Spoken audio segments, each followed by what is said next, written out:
treated like a toy. Ideas misunderstood, but brilliance is his point. Benefactor boy, can't you hear his voice?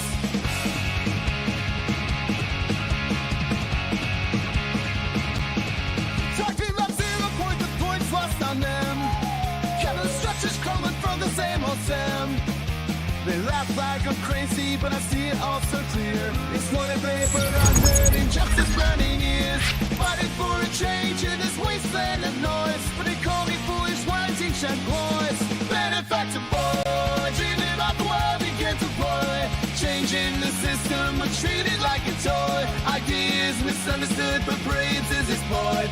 Benefactor boy, can't you hear his voice?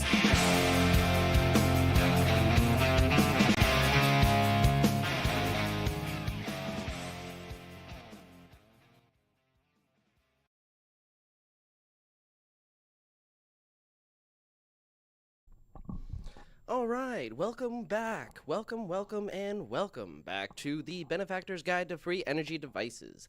I'm your host, the Benefactor. And tonight, before we get into the new stuff, I want to rewind a little bit, because this all started with the simplest circuit of all, a joule thief combined with a rodent coil, specifically the ABHA variation. And that little system changed everything for me here. So before we go any deeper, we need to clear up one massive misunderstanding that sits at the center of this all. And it's a simple one. So most of us are taught that AC is just electricity going back and forth, right? Polarity flips, electrons wiggle, lights turn on, end of story.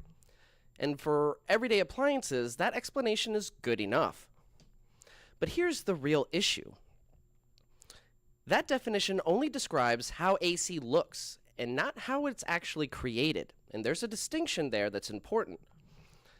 And how something is created determines how it behaves ultimately.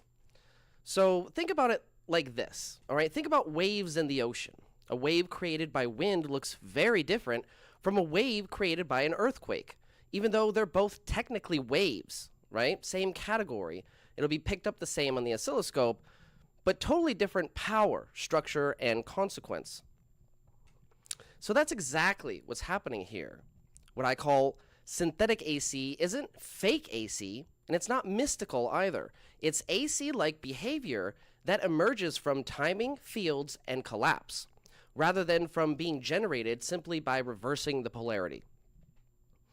And here's the part that hid this for so long, in my opinion, from so many tinkerers and, enthusiasts. So if your coil geometry is wrong, especially if you're using a standard helically wound solenoid, the energy saved through pulse timing in a joule thief and the energy saved through collapse synergy is simply not enough to preserve the dipole to produce any interesting effects that warrant further investigation. The system destroys its own field structure faster than it can organize it. That masks the very phenomenon that makes synthetic AC distinct and worth classifying in its own right. In other words, traditional coil geometry forces the system back into linear behavior, and we'll go into linear versus nonlinear systems in a little bit, so there's no confusion in that area. But the traditional coil geometry forces the system back into a linear behavior, even when the drive mechanism itself is nonlinear. So for decades, all of these behaviors were lumped into one box labeled AC, alternating current, even though they were doing very different things under the hood. And that mislabeling caused people to miss, in my opinion, what these systems were actually capable of. Synthetic AC isn't about pushing electrons harder. It's about coaxing fields into doing the work for you. Once you understand that distinction, a lot of impossible experiments suddenly start sounding plausible.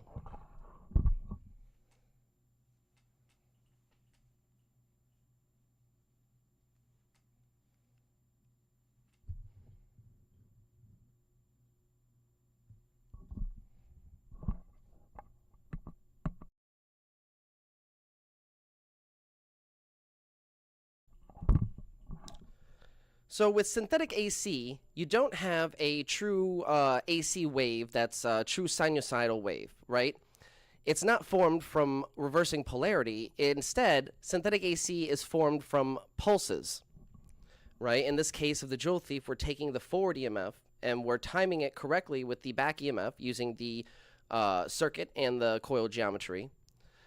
And the back EMF is essentially chasing the forward, producing a synthetic AC between the two, connecting the two with their fields and not actually an electron dominant system, but a field dominant system rather. So now let's talk about the second most important aspect though of this model, which is field cavitation theory. So forget about math for this one. Here's a mental picture. Imagine two invisible whirlpools made of magnetic fields, one rotating one way, clockwise, the other rotating the other way, counterclockwise. When they overlap just right, something interesting starts to happen.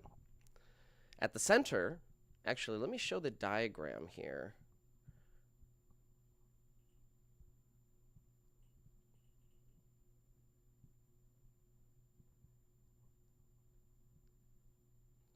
Okay, so this is our synthetic AC model. You can see the forward as the red and the back EMF as the blue. The forward comes out of the negative, and the back EMF goes back into the negative terminal. And the pulse between them creates this smooth sine wave on the macro scale. We'll get into that in a little bit. Field cavitation, though. So imagine two invisible whirlpools made of magnetic fields, right? They're both rotating in opposite directions. And when they overlap just right, something interesting starts to happen, right? At the center, right here, where the 0 point is.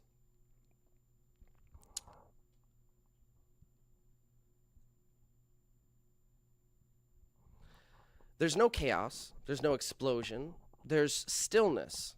There's a null point, a void. That stillness is important. In physics, when energy collapses inward instead of blasting outward, we call that implosive behavior.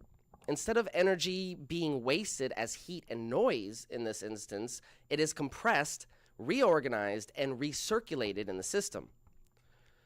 This is what we suspect creates the right conditions for structured plasma or plasmoids, right? These are self-contained, organized field structures of plasma.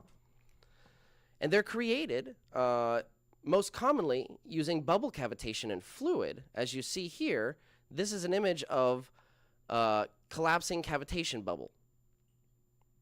And it looks oddly familiar to our coil. Again, nature operates in fractals. Keep that in the back of your mind when doing all of this research. So anyways, in simple terms, two counter-rotating fields creates a calm zone, kind of like the eye of the hurricane. That calm zone lets energy reorganize instead of dissipating. That's the idea behind field cavitation. Instead of cavitating the plasmoids in fluid, we are cavitating them with the fields using compression and rarefaction. This might happen due to electrons being pulled in from the surrounding environment, pulling in free electrons and ions.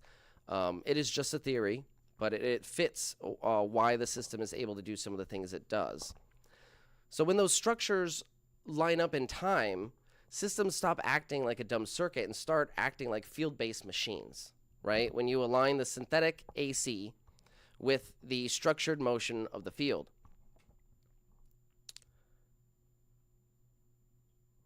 And that's why some systems keep running after the source is reduced. It's why some loads lower power draw instead of increasing it. That's why collapse events matter more than raw voltage in some cases in some systems. We're not watching electricity break the rules here. We're watching it switch modes.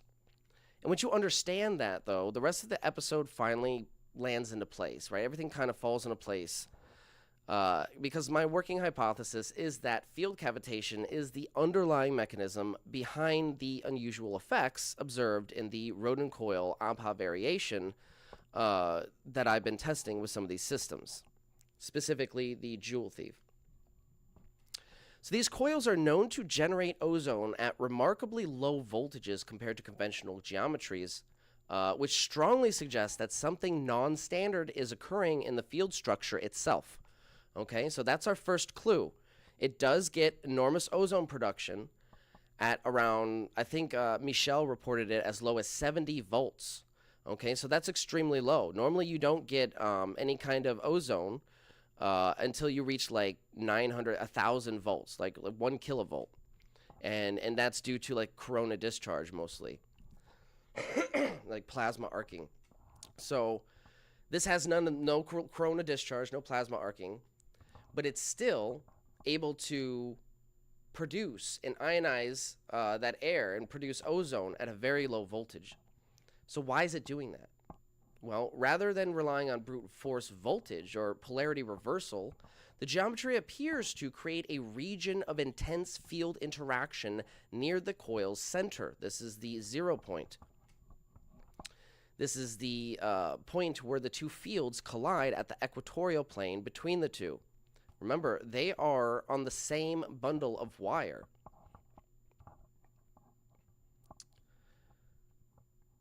So this point is where opposing field components interfere, compress, and reorganize energy in a way that favors ionization, apparently.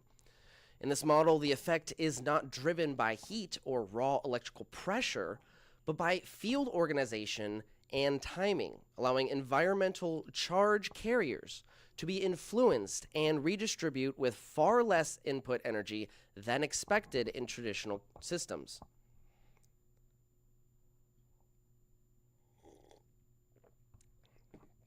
So field cavitation in this sense is not presented as a proven phenomenon, but as a plausible explanatory framework that aligns with the observations that we've been seeing regarding low voltage ionization, nonlinear energy responses, and anomalous efficiencies in the coil that we just cannot explain otherwise.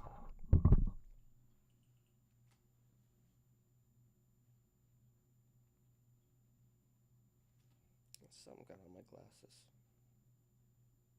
My coffee. All right. So this gives us a working model to play with, right?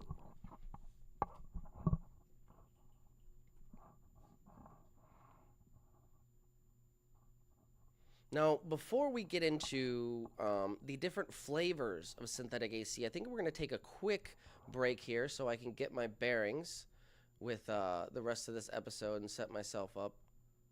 So let's take a quick break, maybe like a 5-minute break or so, just to let everybody and myself catch up.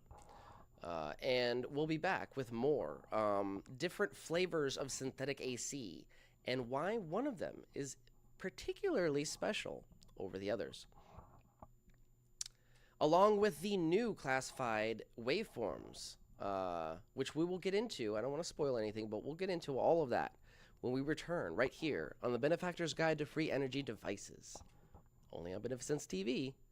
Make sure to hit that like button. It really helps out, and I really appreciate it.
You might have heard a Joule Thief circuit hum to you before, but have you ever heard a Joule Thief circuit actually sing to you?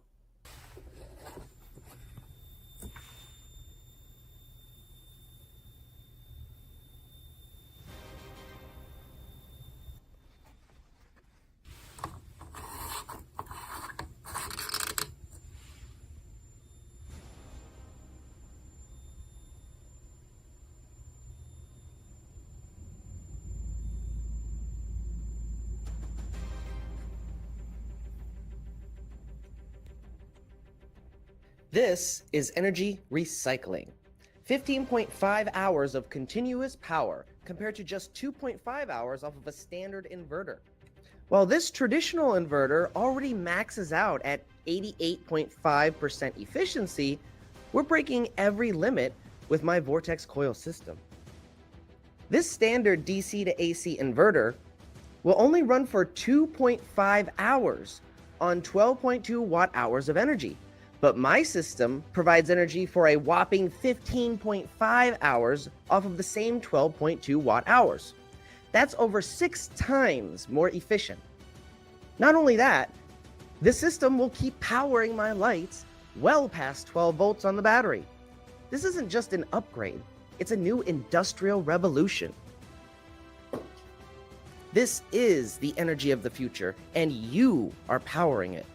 Imagine a world where energy is infinite, where the power to fuel our lives doesn't come from burning the past, but from harnessing the future. This is the breakthrough that changes everything. 0-point energy, the power of the universe itself, unlocked, and you are the reason it is possible. While the world sleeps, you're awake. While others talk, we are building. This isn't just technology, it's a revolution. And it's happening right now, powered by you. So thank you so much for joining me here on Beneficence TV and supporting our goals in open sourcing 0-point energy technology and disseminating all forms of forbidden knowledge. Changing the system, treat it like a toy. Ideas misunderstood, but brilliance is his boy. Benefactor boy, can't you hear his voice?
It makes me laugh along with my mind. Stable theories, they all refuse to find. I've been working on energy for a brand new day, but even in the crowd, I'm still the castaway. Alienated from the aids of added nature in disguise. Ideas ahead of time, dismissed with narrow eyes. Benefactor boy, dreaming about the world you can't deploy. Changing the system, treat it like a toy. Ideas misunderstood, but brilliance is his boy. Benefactor boy, can't you hear his voice?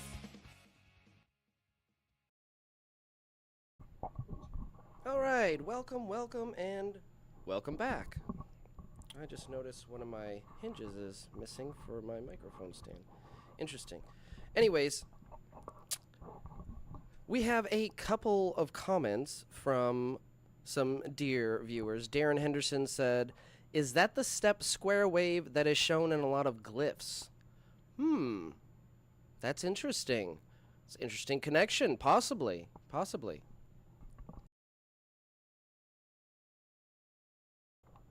Elias the Cool chimes in, I gotta draw the magnetic field of the torus coil, rodent coil, and add it to my channel. Be right back. Very cool, Elias. Very cool indeed.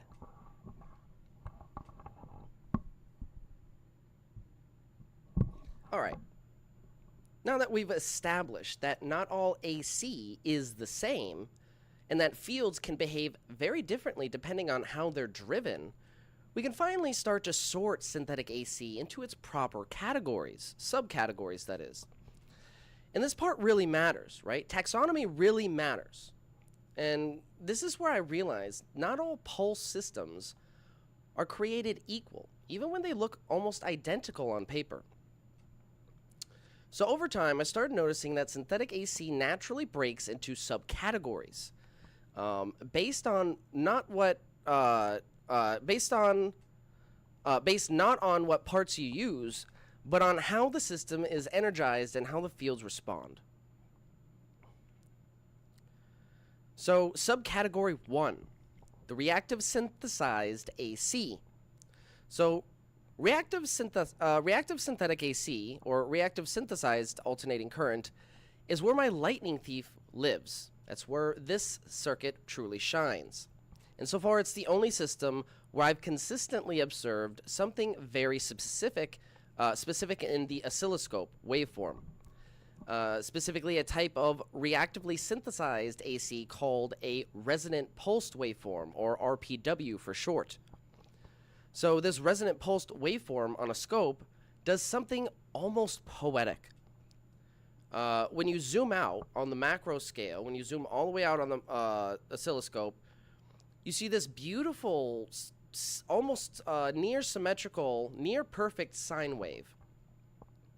It's smooth, it's balanced, and it's like nice.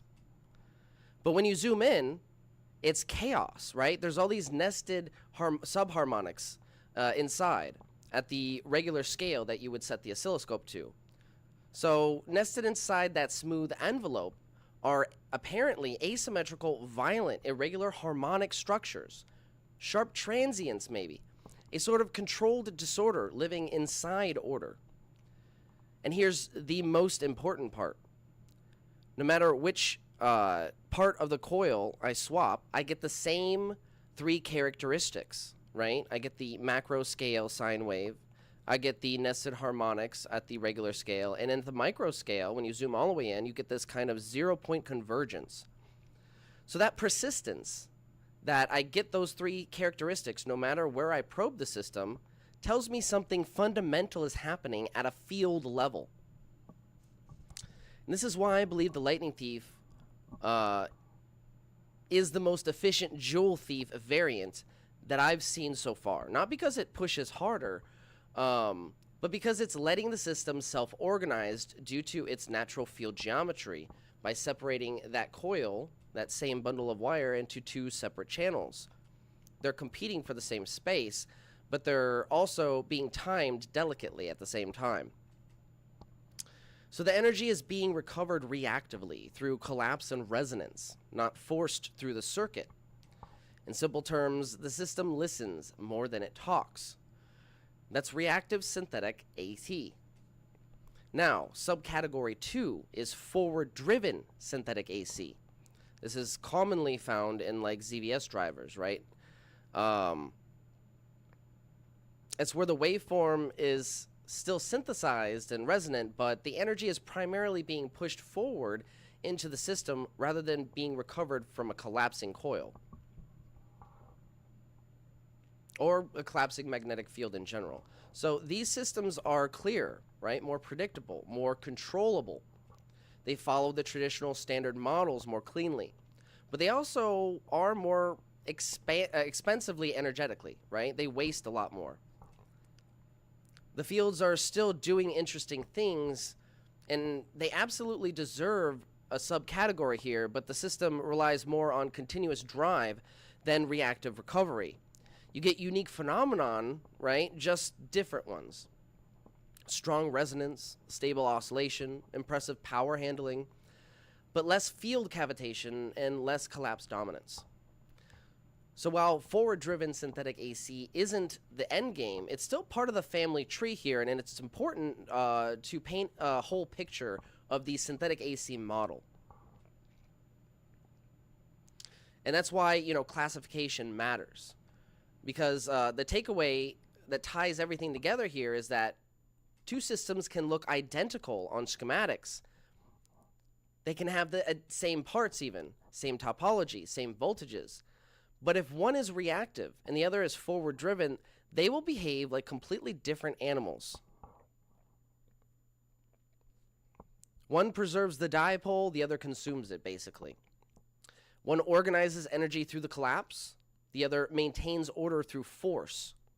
And until we start separating these behaviors into proper categories, we keep arguing past each other, you know, calling everything AC, wondering why some systems act alive and others act dumb, right? Why we keep getting these same anomalies in these supposed free energy devices that we're all experimenting with. This gives us a working model to explain some of that phenomenon. So it's not complicated, right? And it all finally makes sense when you start to think about it on the next level here, like we're going to get into with more subcategories. But we're going to take a quick detour because I want to go back to the Joule Thief circuit, and I want to reiterate my story and my experience with the Joule Thief circuit that started everything regarding the way we're thinking about energy in these systems. So if you don't know what a Joule Thief is, here's the short version, okay? It's a tiny circuit that takes a battery everyone agrees is dead and somehow still pulls usable energy out of it. That alone should already make you suspicious, right? But when you put it on an oscilloscope, something weird starts to show up. Especially my system. You don't see, you know, steady current. You don't see smooth waves. You see violent little kicks, like these all little sharp subharmonics. But they're all symmetrical. It's asymmetrical, but the little tiny harmonics that you see that are groups of nested, I guess, violent kickbacks, they're all like almost identical in shape. It's very weird. So if you want, you can go on my videos and look at the synthetic AC waveform in some of those videos. It's very peculiar. So that's when, you know, this question started to hit me. Why does the useful energy show up when the circuit, you know, kind of like collapses? And why doesn't appear that there's any like obvious return path for the positive energy coming out of the battery's negative terminal, right? When you put that diode on the positive output, it effectively acts as a separator, and it separates that forward and back EMF. So there's really nowhere for that forward energy to go. So why does it act like this?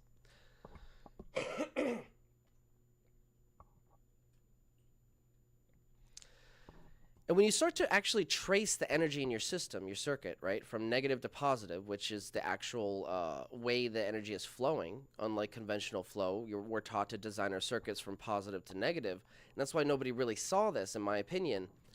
But when you trace it from negative to positive and put that diode on the output positive rail, there's really nowhere for the positive energy to go. And you're starting to think, okay, so we have these forward pulses and backward pulses, all correctly timed. They're chasing each other in a way that's producing a superposition effect, where they're creating somewhat of a field bridge between the two, where they can act independently. One goes to the load, one goes back to the battery, but still be connected in a way that completes the circuit and starts the oscillation process with the transistor. So, you know, we're seeing something new here, but not new. It's just something that wasn't properly categorized, right? We're seeing something that behaves like AC, but isn't AC at the same time. Not because it came from a generator, but because it came from field geometry and timing. All right, so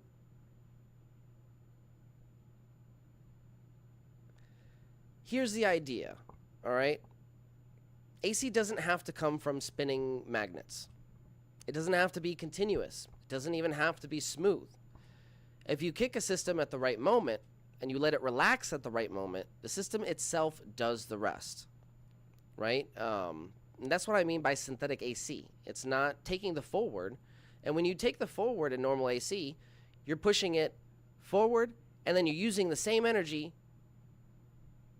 to move it backward. So you're expending energy to move it backward. We don't expend energy to move it backward to create that bridging effect. We're bridging it with the backward pulse and correct timing.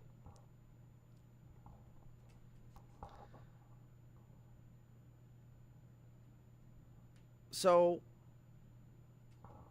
it's not exactly fake AC, because we can pick up a strong AC signal on the amp clamp. The field around the wires produce a very strong AC signal. That's not just what they call in traditional electronics, they would call it an AC ripple, which implies that it's just a byproduct, an unwanted byproduct. No, that's the feature of the system. It's not a ripple. It's synthesized alternating current between two pulses. And that distinction really matters. So this kind of made me think about Tesla's work, right? Tesla, Bedini, and Bearden. Tesla didn't care about electrons marching politely down a wire. He cared about fields in the space around the wire. Bedini only cared about collapses, right? Coil collapses. Bearden didn't talk about power delivery. He talked about energy exchange from the vacuum. And here, I think I was accidentally reproducing some of those principles, not from theory, but from watching the circuit and what it actually did. And that's kind of how we're bridging the fringe with the mainstream here. We're kind of trying to bridge that divide with these podcasts and these deep dives into this model. But at this point, the model was simple. Pulses matter more than the flow of energy. Collapse matters more than the push. Timing beats brute force, and you have to make sure that you have two counter-rotating fields that are placed on top of each other to produce that 0 point in the center. Synthetic AC, to me, was something you built out of sharp transient events, such as Bedini emphasized, and Tesla's impulse technology implies. So little electrical conversations happening faster than your intuition can keep up with. Remember, we want that field to collapse faster than the electric field snaps into place.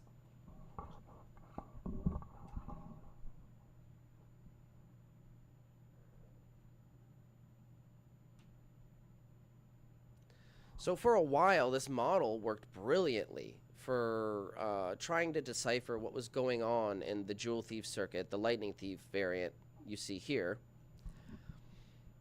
But I had some major questions regarding how it's working with the stereo amp. Because it was my belief, and this is where I was wrong. This is where I was very wrong.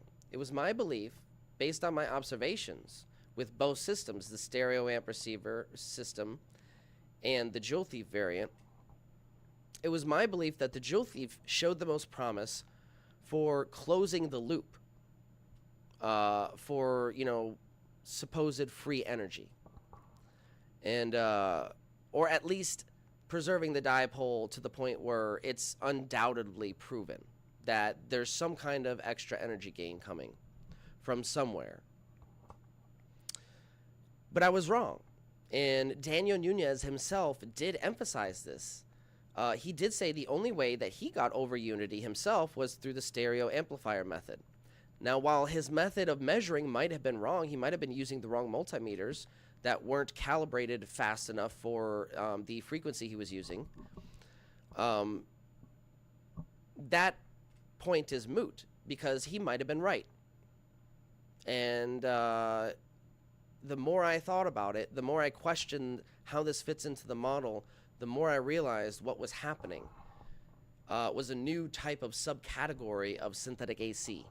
So we're going to put up the new diagram here. I posted it earlier. You guys got a glimpse of one of the diagrams. Again, they're not perfect, but, you know, I can't exactly hire somebody to do these for me right now, so we're working with what we got. They're accurate enough.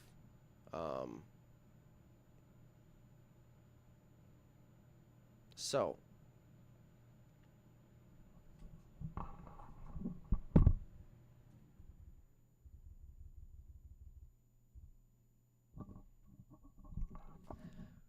superimposed AC.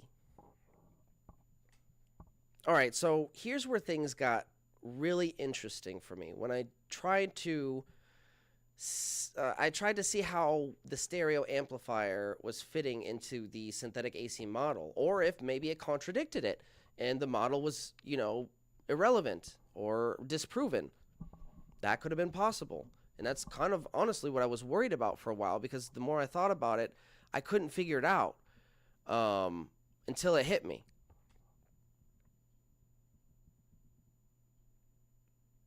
Up until this point, my entire world was pulses, right? The Joule Thief has sharp on-off switches, collapsed spikes. Synthetic AC in my mind was something you built from timed kicks, like tapping a swing at just the right moment until it starts moving on its own, right? Clean, elegant, makes sense. Now, the stereo amplifier doesn't pulse. And that's where I was really getting hung up here.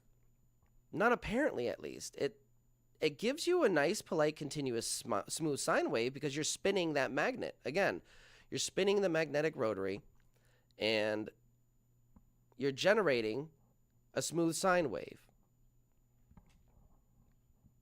And you're putting a smooth sine wave in. And in this diagram, you can see the input is the red, and the back EMF is the blue. Except it didn't behave like regular AC. We put the magnetic sphere into the field, start spinning it up, and instead of the amp working harder, the voltage started to increase on the battery that was supplying the power. It was insane. Under no circumstance, under conventional models, should that happen. It was under load, and the voltage started to climb on the battery and not decrease like it's draining. Like, to put that in perspective for everybody, that's like having two buckets, one empty, one full of water, or one half full of water. And you're dumping water into the bucket. You dump the whole thing into the next bucket. You expect only what you dumped in, right? Or less, maybe some spillage. But that's actually higher than what you had in the original bucket. That's more, you're ending up with more water than you started with, right? So the conventional models don't make sense in that aspect, but that's actually what we're seeing here. That's the analogy that's at play. When we're under load, that battery should be decreasing, whether it's decreasing slower or faster, depending on how low the impedance is irrelevant if it's actually fucking climbing. But that's when I started to realize synthetic AC was still happening in the system. The sine wave from the amp was still there. Big, smooth, boring, right? But it was riding on top of these, it was riding on top of this back EMF sine wave. When you zoom in, you should see sharp little transient spikes. Perfectly timed, clean, and familiar spikes. Those are the pulses, the transients between pulse switching. So it's not going to be completely smooth when you zoom in all the way. There should be micro spikes.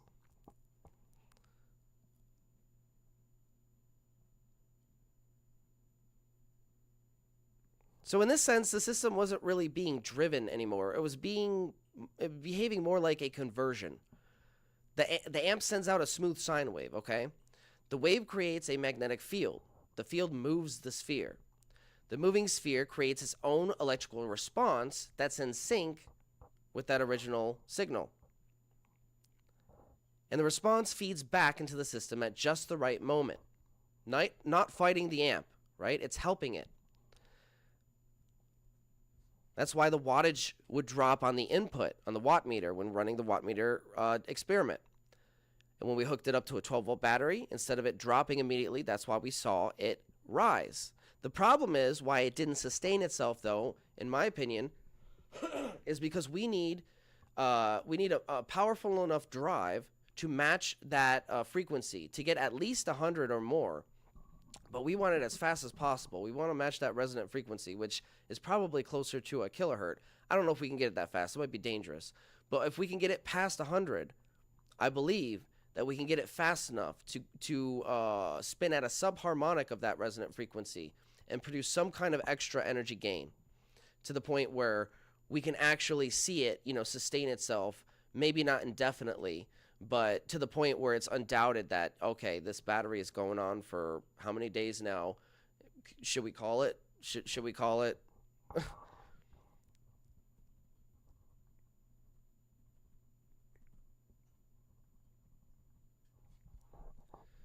So here's the simple version how this all fits into the synthetic AC model, all right? Before we were building AC out of pulses with the Joule Thief. Now we're adding pulses to AC, right? They're micro pulses in between switching of the poles, but they're still there. It's the same idea, just a different direction. And I like to think about it as, and I could be wrong here, but the way I envision this happening is the forward pulse goes into the coil, creates the field, and then shuts off. The collapse happens. Then the back EMF comes back and chases it at just the right moment to produce that first synthetic AC pulse that we see from the Joule Thief. But then, because it's reversing polarity with the magnet spinning, along with reversing polarity with the true sine wave going into the coil itself from the frequency generator and the amp, you have a second synthetic wave being having one pulse chasing the next. So you have that reversal of the polarity for both that are chasing each other again. This is what I believe is happening. It's basically a doubled version of this resonant pulsed waveform here. And we might see something unique on the oscilloscope. I think maybe this week, or this next week, or this next weekend at some point, we'll go on the oscilloscope and do some probing of that system, because we haven't actually done that yet. And that could be interesting to see what that waveform actually looks like, because I do have a sensitive enough oscilloscope that we can zoom in really, really close. Like, this is basically the best oscilloscope that you can buy on Amazon. So we can, if it's there, we'll see it, basically.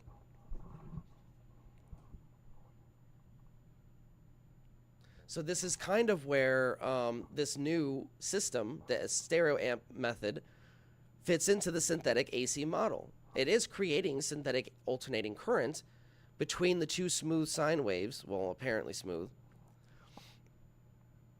and it's creating a doubled effect, kind of like a double pulsed effect, where you have two chasing events instead of just one. And it's like, in this diagram you can see, it is a sine wave, right? The blue is producing, an up and down effect. But we have it zoomed in a little bit so you can kind of see the spikes. So that would be like at a really, really small scale. And you can see how this, sine wave, this back EMF sine wave, is superimposed. It's a superimposed synthetic alternating current.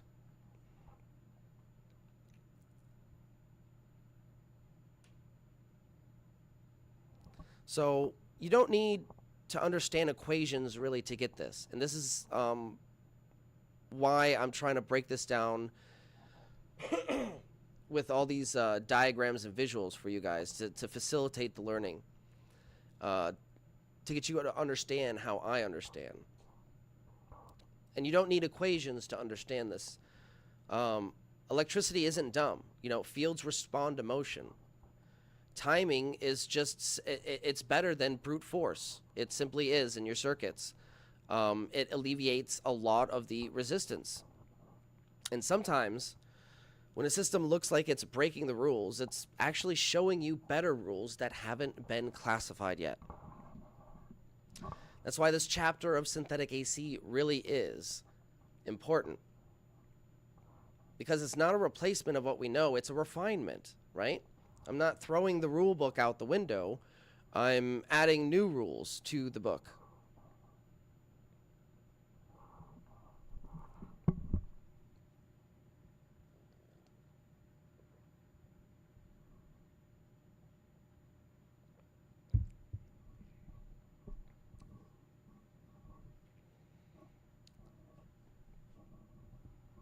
So once you stop forcing every system that you encounter with anomalous effects into a single box, you know, these distinct types of subcategories of synthetic AC become obvious.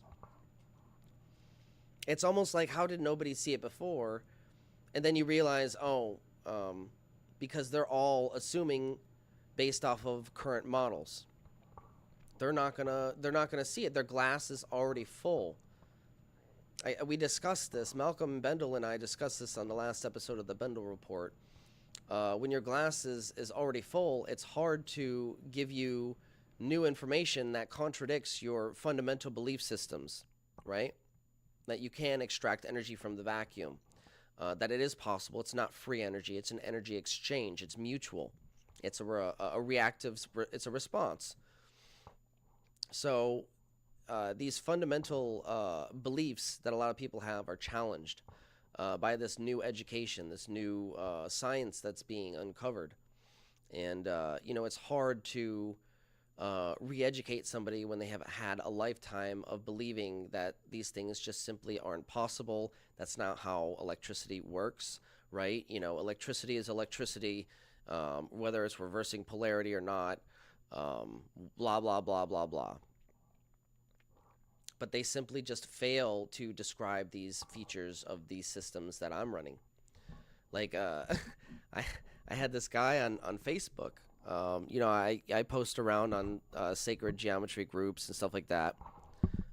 Try to help people, point them in the right direction in terms of how to get their, you know, rodent coils to work for their experiments and stuff. And I posted my synthetic AC diagram, this one here.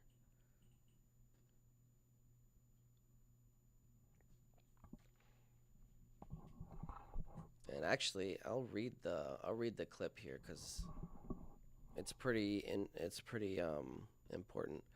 But anyways, I posted this, and I guess this guy was an electrical engineer. He's an old guy. Probably, you know, retired or something. I posted this in a sacred geometry group, and this guy's like, "You're an idiot. Go take some classes in electrical engineering." And I'm just like, okay, well, I had to explain to him how conventional models don't explain some of the features of this system. And I asked him to explain, okay, Mr. Electrical Engineer, why does my system climb in voltage while it's under load? Why does my battery increase in voltage and not decrease in voltage while it's under load? Explain that. It can't be explained. Even extremely low impedance system, like a system with the highest Q factor you can get, like 100% efficiency, is not going to be enough to fill more water in that bucket than you have.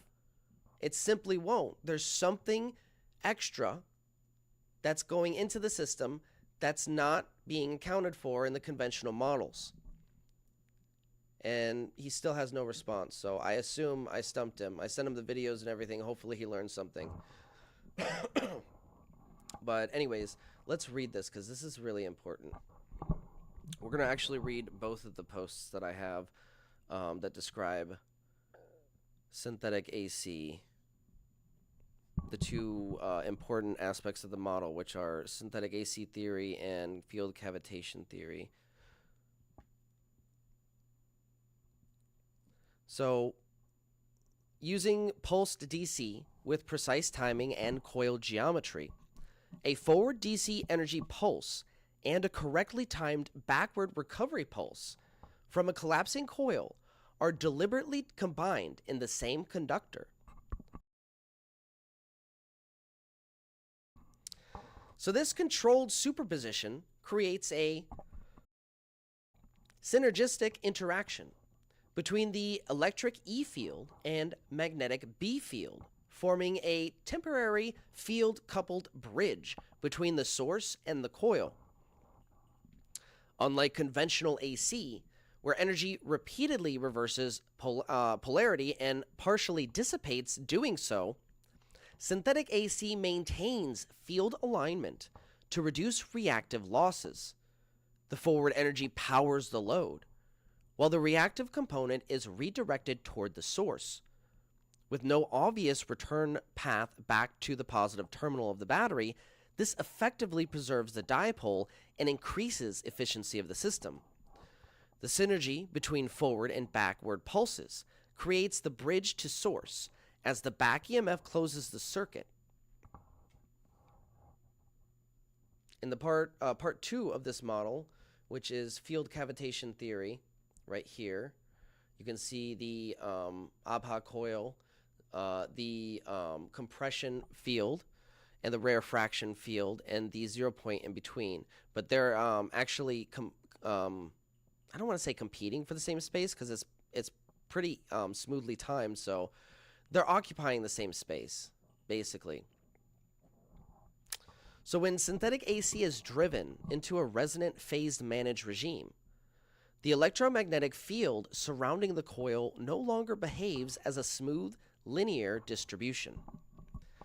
Instead, two opposing field conditions, compression and rarefaction, are formed and spatially organized by the coil geometry and pulse timing. These fields are not merely alternating, okay? They are forced to coexist and overlap within the same structure.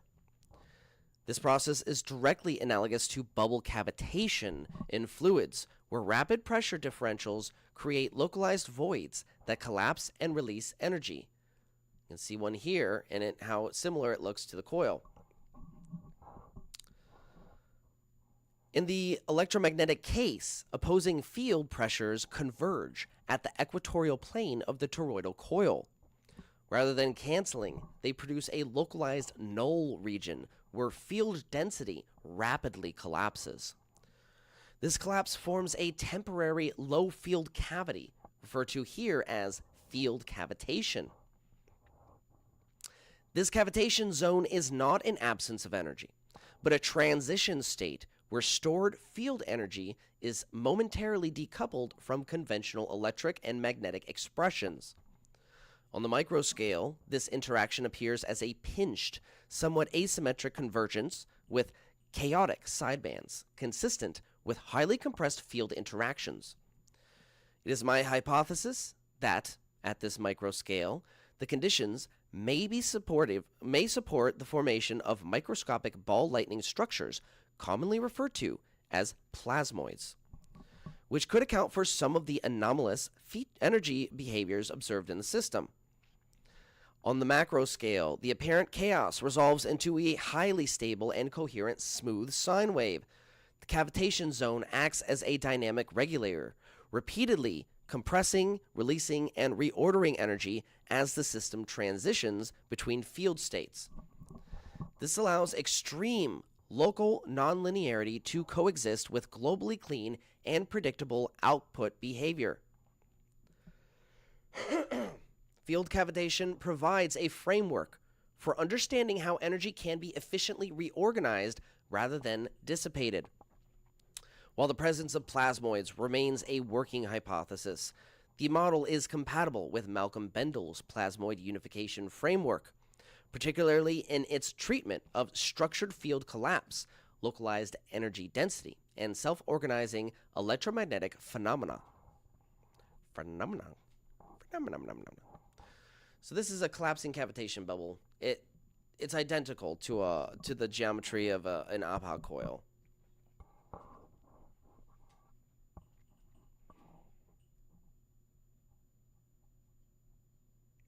Here we have the, actually, let me try to zoom in a little bit so you guys can get a little bit of closer look.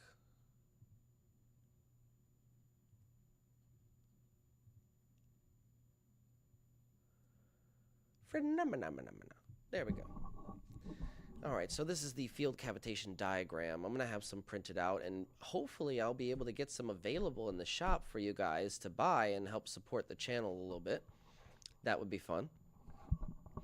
So you can see in this diagram, field cavitation is the kind of the dance between this compression field and the rarefaction field effects.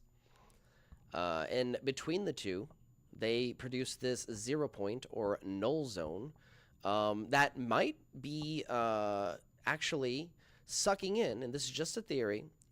It might be, and the reason why it might be ionizing at such low voltages is it might be just with the field cavitation process sucking in stray ions and electrons from the environment. It's just a theory. It's just something I was thinking about. Like, this might be the way it's doing it, but we really don't know at this point. All we know is that the model fits everything else. The observations, the data, a lot of the other fringe science, from Tom Bearden to Nikola Tesla, it all fits this reclassification of, you know, synthetic AC versus regular AC.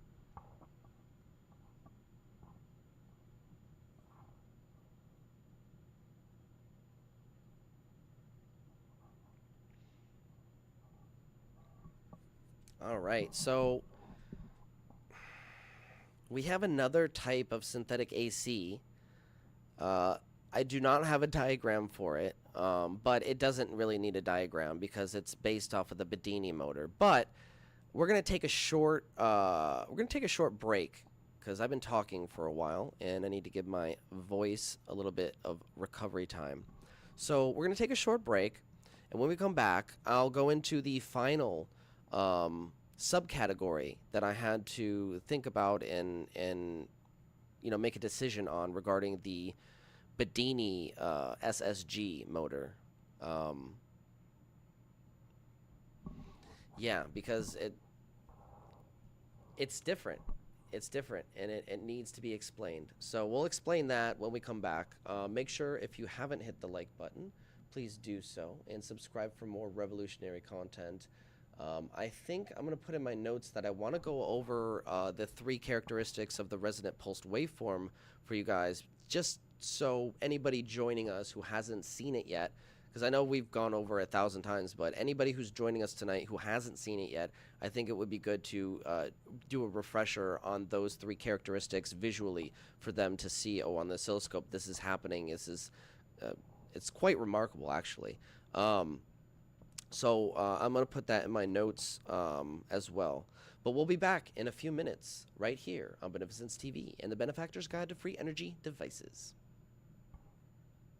You might have heard a Joule Thief circuit hum to you before, but have you ever heard a Joule Thief circuit actually sing to you?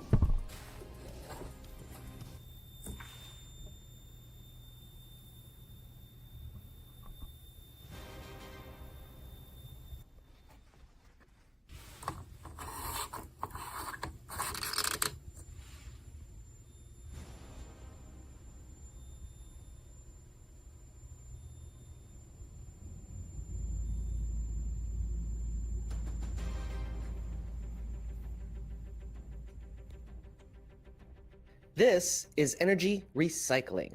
15.5 hours of continuous power compared to just 2.5 hours off of a standard inverter. While this traditional inverter already maxes out at 88.5% efficiency, we're breaking every limit with my vortex coil system. This standard DC to AC inverter will only run for 2.5 hours on 12.2 watt hours of energy, but my system provides energy for a whopping 15.5 hours off of the same 12.2 watt hours. That's over 6 times more efficient. Not only that, this system will keep powering my lights well past 12 volts on the battery. This isn't just an upgrade, it's a new industrial revolution. This is the energy of the future, and you are powering it. Imagine a world where energy is infinite, where the power to fuel our lives doesn't come from burning the past, but from harnessing the future. This is the breakthrough that changes everything. 0-point energy, the power of the universe itself, unlocked, and you are the reason it is possible. While the world sleeps, you're awake. While others talk, we are building. This isn't just technology, it's a revolution. And it's happening right now, powered by you. So thank you so much for joining me here on Beneficence TV and supporting our goals in open sourcing 0-point energy technology and disseminating all forms of forbidden knowledge. Changing the system, treat it like a toy. Ideas misunderstood, but brilliance is his boy. Benefactor boy, can't you hear his voice?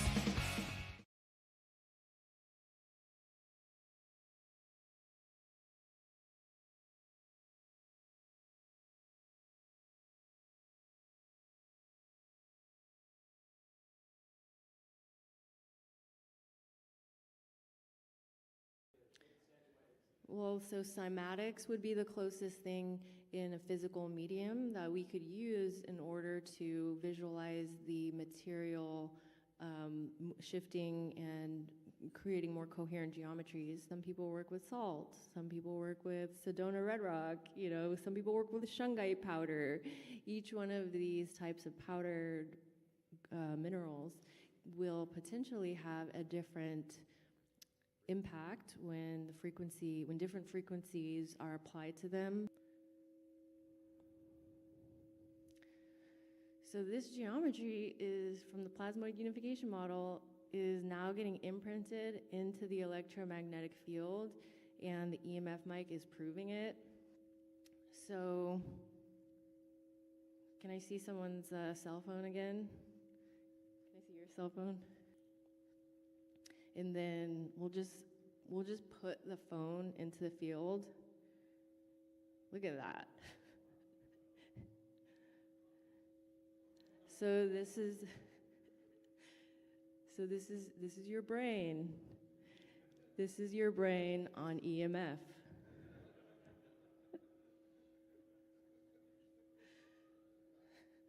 Don't do EMF. Just kidding. You can do it. Just create some boundaries. Right. Yeah, nothing new under the sun. Sorry? With permission of the owner. Can we pass this around? Okay, yeah, so you're the one who came up with the idea. It's your responsibility if it goes missing. It's such a special thing, and I have to thank the Matsumoto family for entrusting it with the project. Far in the universe, nuclear collapses very often take place by the gravitational force after stars consume their fuel. Since the electromagnetic force is about 40 orders stronger than the gravitational force, it should be easy to induce similar nuclear collapses by the electromagnetic force in laboratory. But we never knew until now how to do that. Recently, the author, Dr. Takaaki Matsumoto, discovered a nuclear collapse which was induced by the electromagnetic force in laboratory during studying the mechanisms of so-called cold fusion phenomena. Several kinds of nuclear reaction which were directly induced by the electromagnetic force, called electronuclear reactions, ENRs, were found so far to occur in a special state of hydrogen clusters called itonic clusters, or micro ball lightning. The nuclear collapse was one of the most remarkable reactions among ENRs, called the electronuclear collapse. Furthermore, very amazingly, completely broken materials by ENC were found to be regenerated to thin tubes and films of conventional elements such as carbon, oxygen, and iron. The latter process is called electronuclear regeneration. So those are your crenellated spheres? Okay, on the subject of the crenellated spheres. In several systems, if you have, at the bottom of a yin vortex, you are, in my view, at that point, you're twisting the ether in such a way that at that point, it starts to unravel matter. So in my presentation, I showed you this structure where I placed a Mars gas, which has a special component in there, which is released when you burn the gas, and that produces this magnetohydrodynamic structure, and it has a vector down to a point where there's like, it's a torsion field, and it has a focus where in the structure of the physical vacuum at a quanta scale on a toroidal level above, there's the interaction between that vector and the toroidal vector of the structure of the physical vacuum above, okay? And at that point, it literally unwinds matter, and that's the yin pulling force. It desires to take from the environment to create life, okay? So that is disrupting matter. Now, any matter in that position will have the hidden matter within the energy ripped from it. And this is what Nina Kalagina was doing when she was using Psi-Force, which we have the capability to use. She was able to move material around, but she was also able to stop the heart of a frog and restart the heart of a frog with her intention through her hands. And then when one of her colleagues said, well, you know, I'm not really believing this, you know, try and do it to me, she did it and sent him into cardiac arrest. And they had to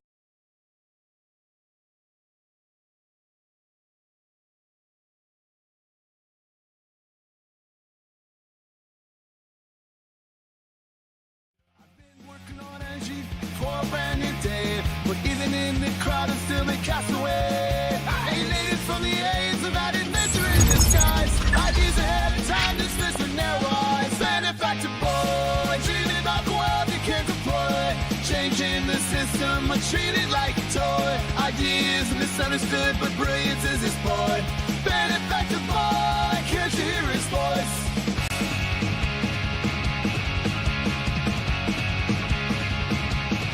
Talking about 0 point, the points lost on them. Kevin structures crumbling from the same old sim. They laugh like I'm crazy, but I see it all so clear. Exploited labor on nerd injustice burning ears. Fighting for a change in this wasteland of noise. But they call me foolish when I teach and boys. Benefactor boy, dreaming about the world you can't deploy. Changing the system, but treated like a toy. Ideas misunderstood, but brilliance is his boy. Benefactor boy, can't you hear his voice?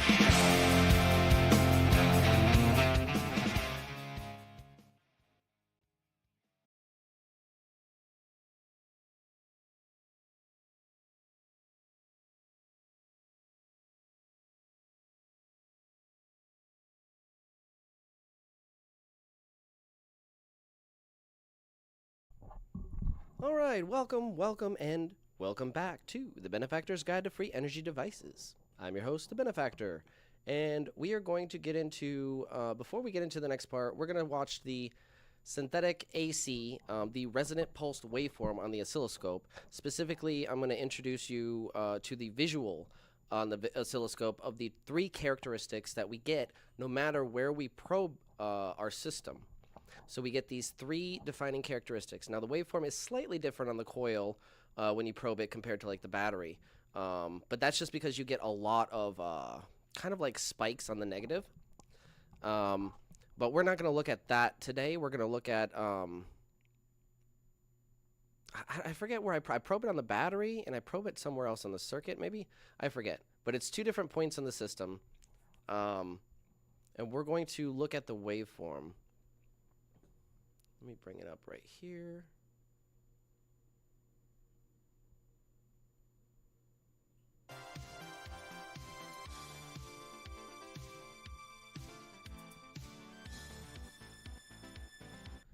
Okay, so this is the default scale that you will get on your oscilloscope, it's crazy because it's just one waveform when you pause it, but in motion it's a bunch of these nested harmonics, or what I'm categorizing as nested harmonics. And then you back up and look at that smooth sine wave. It's really crazy. I've never seen anything like this. This is really interesting. But it backs up the synthetic AC model, 100%.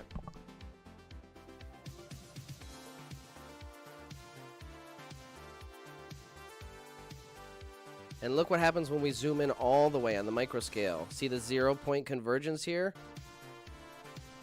It's almost like the interaction point between the two fields or something. And this is the lumen lamp. It's the same circuit, same Joule Thief variant with a different coil. Specifically, I think it has the caduceus coil. It's a pancake style coil. But regardless, it's not the same type of waveform. Notice on the macro scale, it's kind of bell-shaped. It's not a smooth sine wave.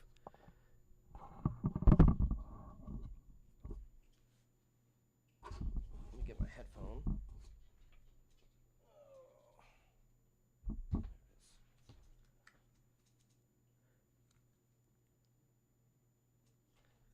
All right, so it's a nice waveform, but it is not the same. Yeah, it's not the same. You zoom in to the regular scale, you get some kind of ringing effect. Let me see if I can zoom in. Yeah, we zoom in a second. So look at that. It's kind of wanting to ring a little bit, but it's just slightly, like one. It's got a secondary, but no tertiary, which is what we see. I believe we see tertiaries in our waveform, but regardless, it's not the same. It's not a bunch of nested harmonics. It's more like ringing one kind of split harmonic, like it's splitting it once instead of multiple times, kind of. That's what it looks like, at least. And then you zoom all the way in, and it's kind of similar, but not. Like there is a kind of a convergence point. But you zoom in and it's like, I don't think we zoom in all the way in this one. Let me see if I do. Yeah, right here. So this is when we zoom in all the way. Notice it's kind of the same, but not the extreme like energy bands that we see on either side. It's extremely diminished. The field interaction is very weak. Compared to the resonant pulsed waveform. Let's skip to that right here. See how different it is? It looks like it's a lot stronger interaction with like energy just spewing out either side. It's really peculiar. So I just wanted to make sure you guys saw that. Anybody who didn't get a chance to see it, who's just tuning in today, stumbled upon this channel.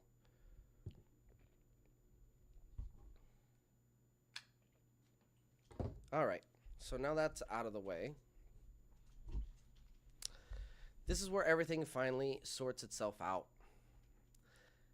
Once I stopped trying to force every system, into a single box, 3 distinct types of synthetic AC became obvious.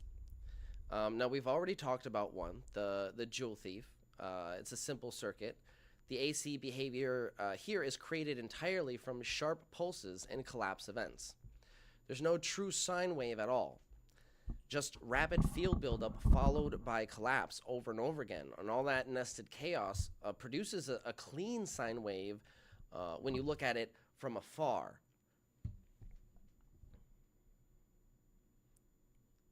Yeah, when you zoom out, those events kind of average into something that looks like an alternating current, sinusoidal, right?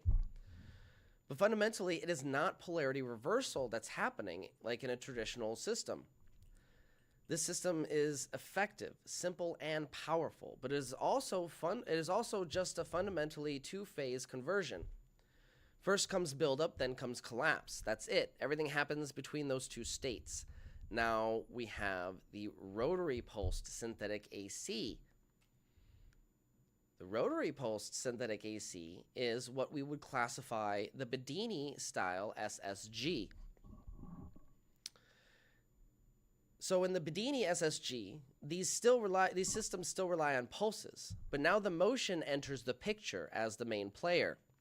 Magnets, correctly spaced on a rotary, moving past the coil, generate their own back electromotive force, which adds an entirely new timing event, right? So this is why Bedini systems behave differently than benchtop pulse circuits. They're no longer purely electronic. They're electrochemical.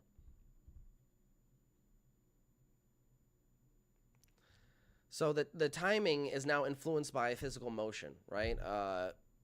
Not just circuit resonance. That added dimension changes how energy is recovered and reused. Now we go to the other new category, which is the superimposed synthetic AC.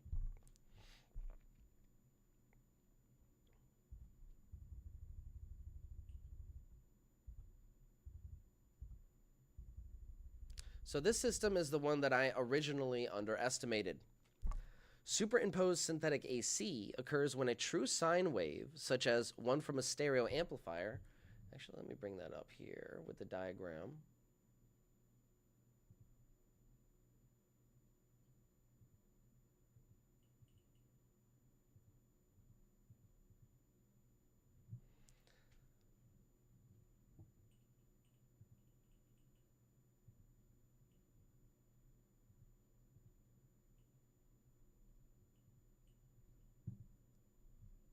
There we go.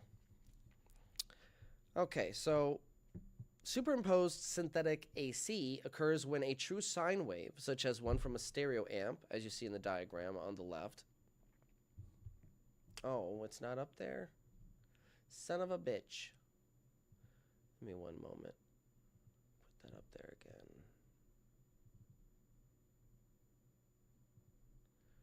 There we go.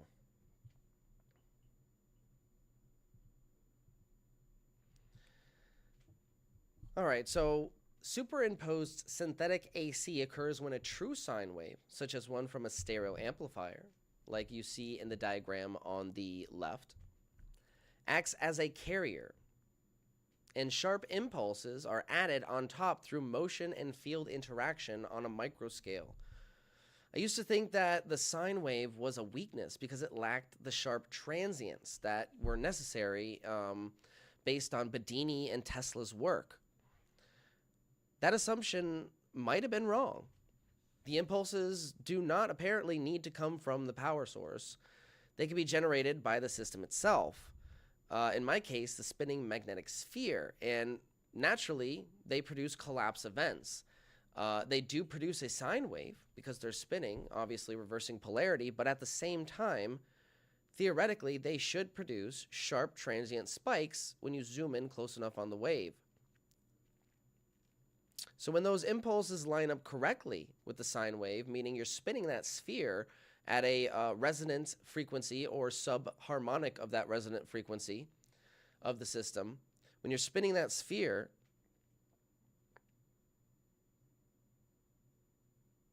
it naturally produces the collapse event. And the system shifts from a two-phase interaction to a quadruple part interaction, with two synthetic AC signals produced instead of one. This is kind of what I've come to believe recently when thinking about it. So that is why recent tests show the battery voltage rise under load. It actually explains that. The system was no longer fighting itself. It was cooperating across time on both halves of the waveform, basically, of that sinusoidal true sine wave going into the system from the stereo amp. The system was no longer fighting itself. It was using that collapse time event and using it very efficiently. enough to raise the voltage on the battery, which is mind-blowing. That's something you just don't see. There's no conventional explanation that explains why the battery was increasing in voltage instead of decreasing while under load. There's simply no explanation other than this model.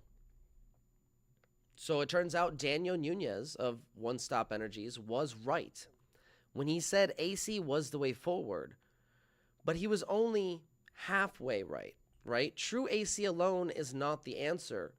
The answer is superimposed true AC.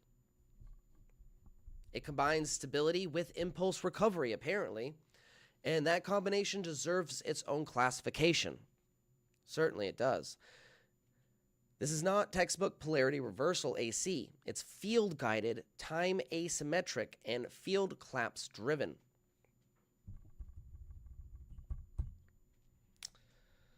So this is where everything snaps cleanly into place historically. Because Nikola Tesla was obsessed with impulse technology.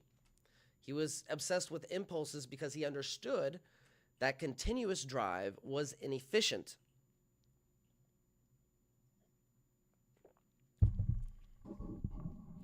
What he never clearly separated, though, however, was conventional AC from what we now call synthetic AC.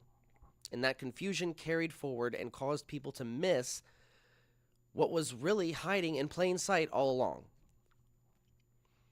Once you look at Tesla's impulse work through the lens of, this synthetic AC model, it perfectly fits into the pulsed and superimposed models that we've described here in this podcast. So John Bedini actually went further, though, in some ways, by fully embracing collapse and recovery. He specifically tried to reverse engineer Tesla's work into a proof of concept, which is the Bedini SSG. But his focus remained primarily on rotary motion and magnetic orientation, not coil geometry itself. And that focus limited how far the field interaction could be shaped, right? He was about shaping the field. Certainly, he wanted to shape that into a perfect H-wave. But he underestimated the importance of coil geometry. That focus limited how far the field, the system could go, basically. And that's a critical thing to note here. Coil geometry controls how fields collapse, not just when they collapse, which is what his work primarily focused on. That's the missing piece. What I'm doing here is not contradicting Tesla or Bedini. It's simply finishing the classifications they never got to formalize. Regular AC pushes, right? Synthetic AC, it's a reactionary response. Once you separate those two ideas, everything becomes clear. Tesla was right about impulse technology. Bedini was right about the collapse technology. And Bearden himself was right about fields leading charges. The mistake was treating all AC as the same thing. When you stop doing that, these systems stop simply behaving mysterious. They become understandable, testable, and improvable in that aspect. So that's the real breakthrough here, in my opinion, is if this model is correct, it's not a device, right? It's not an actual claim, but a framework that finally formalizes why all of this works across some of these disparate fields, especially in the fringe realm. So I have another diagram here that shows superimposed AC. So here you can see at the bottom, that's the, I'm sorry, at the top right first, look at that, the back EMF. It's a sine wave, but you can see the little micro spikes. That's just a prediction. We haven't analyzed the waveform yet. We're going to analyze it and see if that somewhat lines up. Maybe it does. Maybe we'll see little nested harmonics that zoom out into a sine wave like we do on a resonant pulse waveform. And that would produce something like this you see in yellow at the bottom, which is a superimposed output. It's the combination of the back EMF and the forward EMF, which are both sine waves.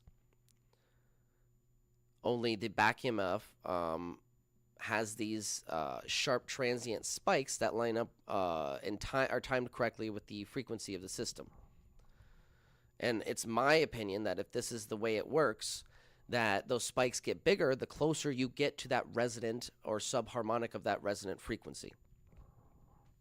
The closer you can get to that resonant frequency, the closer you can get to closing the loop, in other words, where that voltage will continue to climb and not go down at all. Which actually, if you actually built a system like that, then you're going to want to monitor it and periodically intervene in some way, because that's going to damage the battery if you overcharge it. But I digress.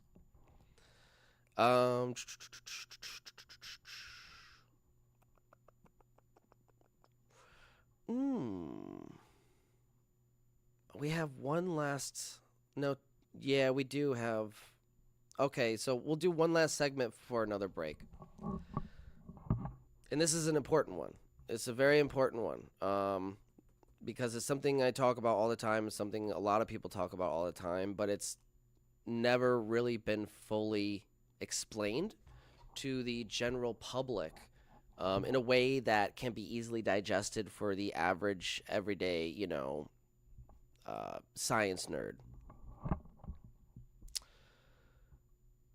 So before we go any further, here, let me take this off the screen first.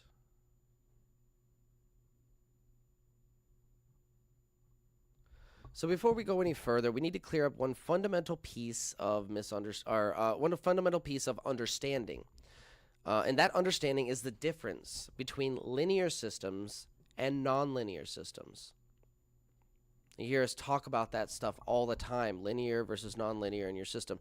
A huge mistake is assuming that all electrical systems are linear, first of all. So let's define a linear system first. A linear system is simple. It's intuitive. It's how we're trained to think in classical electric engineering. Think of a dimmer switch, okay? If you turn the dimmer switch 10%, the light gets 10% brighter. If you turn it 50%, the light gets 50% brighter. What you get is what you give. The relationship between input and output is a straight line. There are no surprises. It's linear. No hidden behaviors, in other words. Linear systems are also isolated. If you add two inputs together, the output is just the sum of those two. A plus B equals exactly A plus B. Nothing new appears. Again, we go back to the bucket analogy, right? You have two buckets, one of them empty and one of them half full of water. You dump the water all into the other bucket, you only have roughly half the water, plus or minus some spillage. That's how standard AC and DC systems are taught, okay? You push electrons through a wire, push harder and get more work. Stop pushing, everything stops. Now here's the problem. Not all systems actually behave like that. And we've kind of proved that here with this system, the lightning thief. So a nonlinear system does not scale smoothly. It behaves more like a landslide or kind of like a microphone feedback event. Okay, so when you whisper into a microphone, right, you can whisper into it all day and nothing happens. But hit that one very specific condition and suddenly the same tiny input produces a deafening roar, a screech. And that's what we call a threshold or tipping point. In a nonlinear system, output is not proportional to input. A small change can cause a massive effect or no effect at all. And most importantly, the parts of the system that start interacting with each other in ways create new behaviors, right? The output is no longer just A plus B, in other words. It becomes something entirely different. A resonance, a field, self-organized structure. You're dumping water into that other bucket, but you're ending up with a little bit more than half. How is that possible? Then that water's coming from somewhere, right? The energy you're getting from the system is coming from somewhere. Now here's the key distinction, though, in the context of my work specifically. with linear versus nonlinear systems. Standard AC is linear, right? You apply voltage, electrons move, you get work gets done. It's a straight line transaction.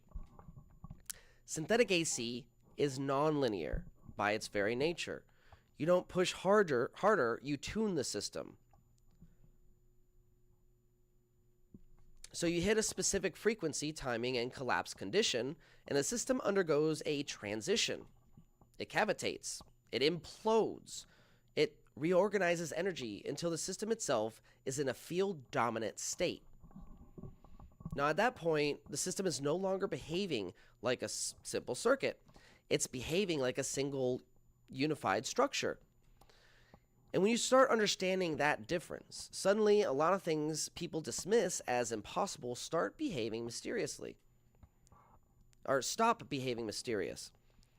Systems that keep running after power is removed, right? Coils that seem to output more energy than they should.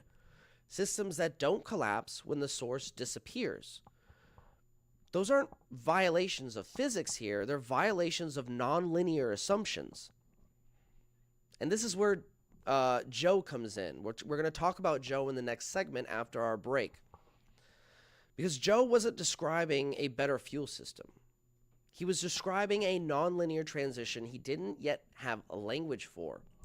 And, you know, the synthetic AC fits into his battery as well. Or, I'm sorry, his energy cell. So there was for Joe, there was simply no model for delineating the distinct categories of alternating current, right? And based on we categorize them based on their origin. Alternating current is considered alternating current no matter its mechanism of origin in traditional senses, in the traditional sense, right? We don't delineate between the two different forms of alternating current, right? It's just classified as AC. But once you hear Joe in the next segment and his description through the lens of our synthetic AC model, everything he says starts to change, right? And becomes a little more clear. It does seem to fit our model, and I'm very excited because the more I look into some of these free energy researchers and fringe scientists and inventors and tinkers, the more that their, you know, fringe theories seem to align in some aspect with synthetic AC theory.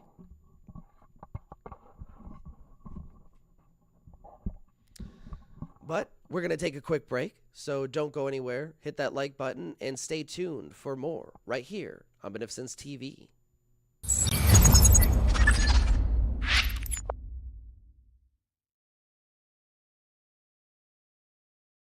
They came to claim our world. What they didn't count on was him. Showtime! Hail to the king, baby! They came for our bodies, but they awakened our spirit. Gravity is not the only thing they control. I'm done running. Time to hunt.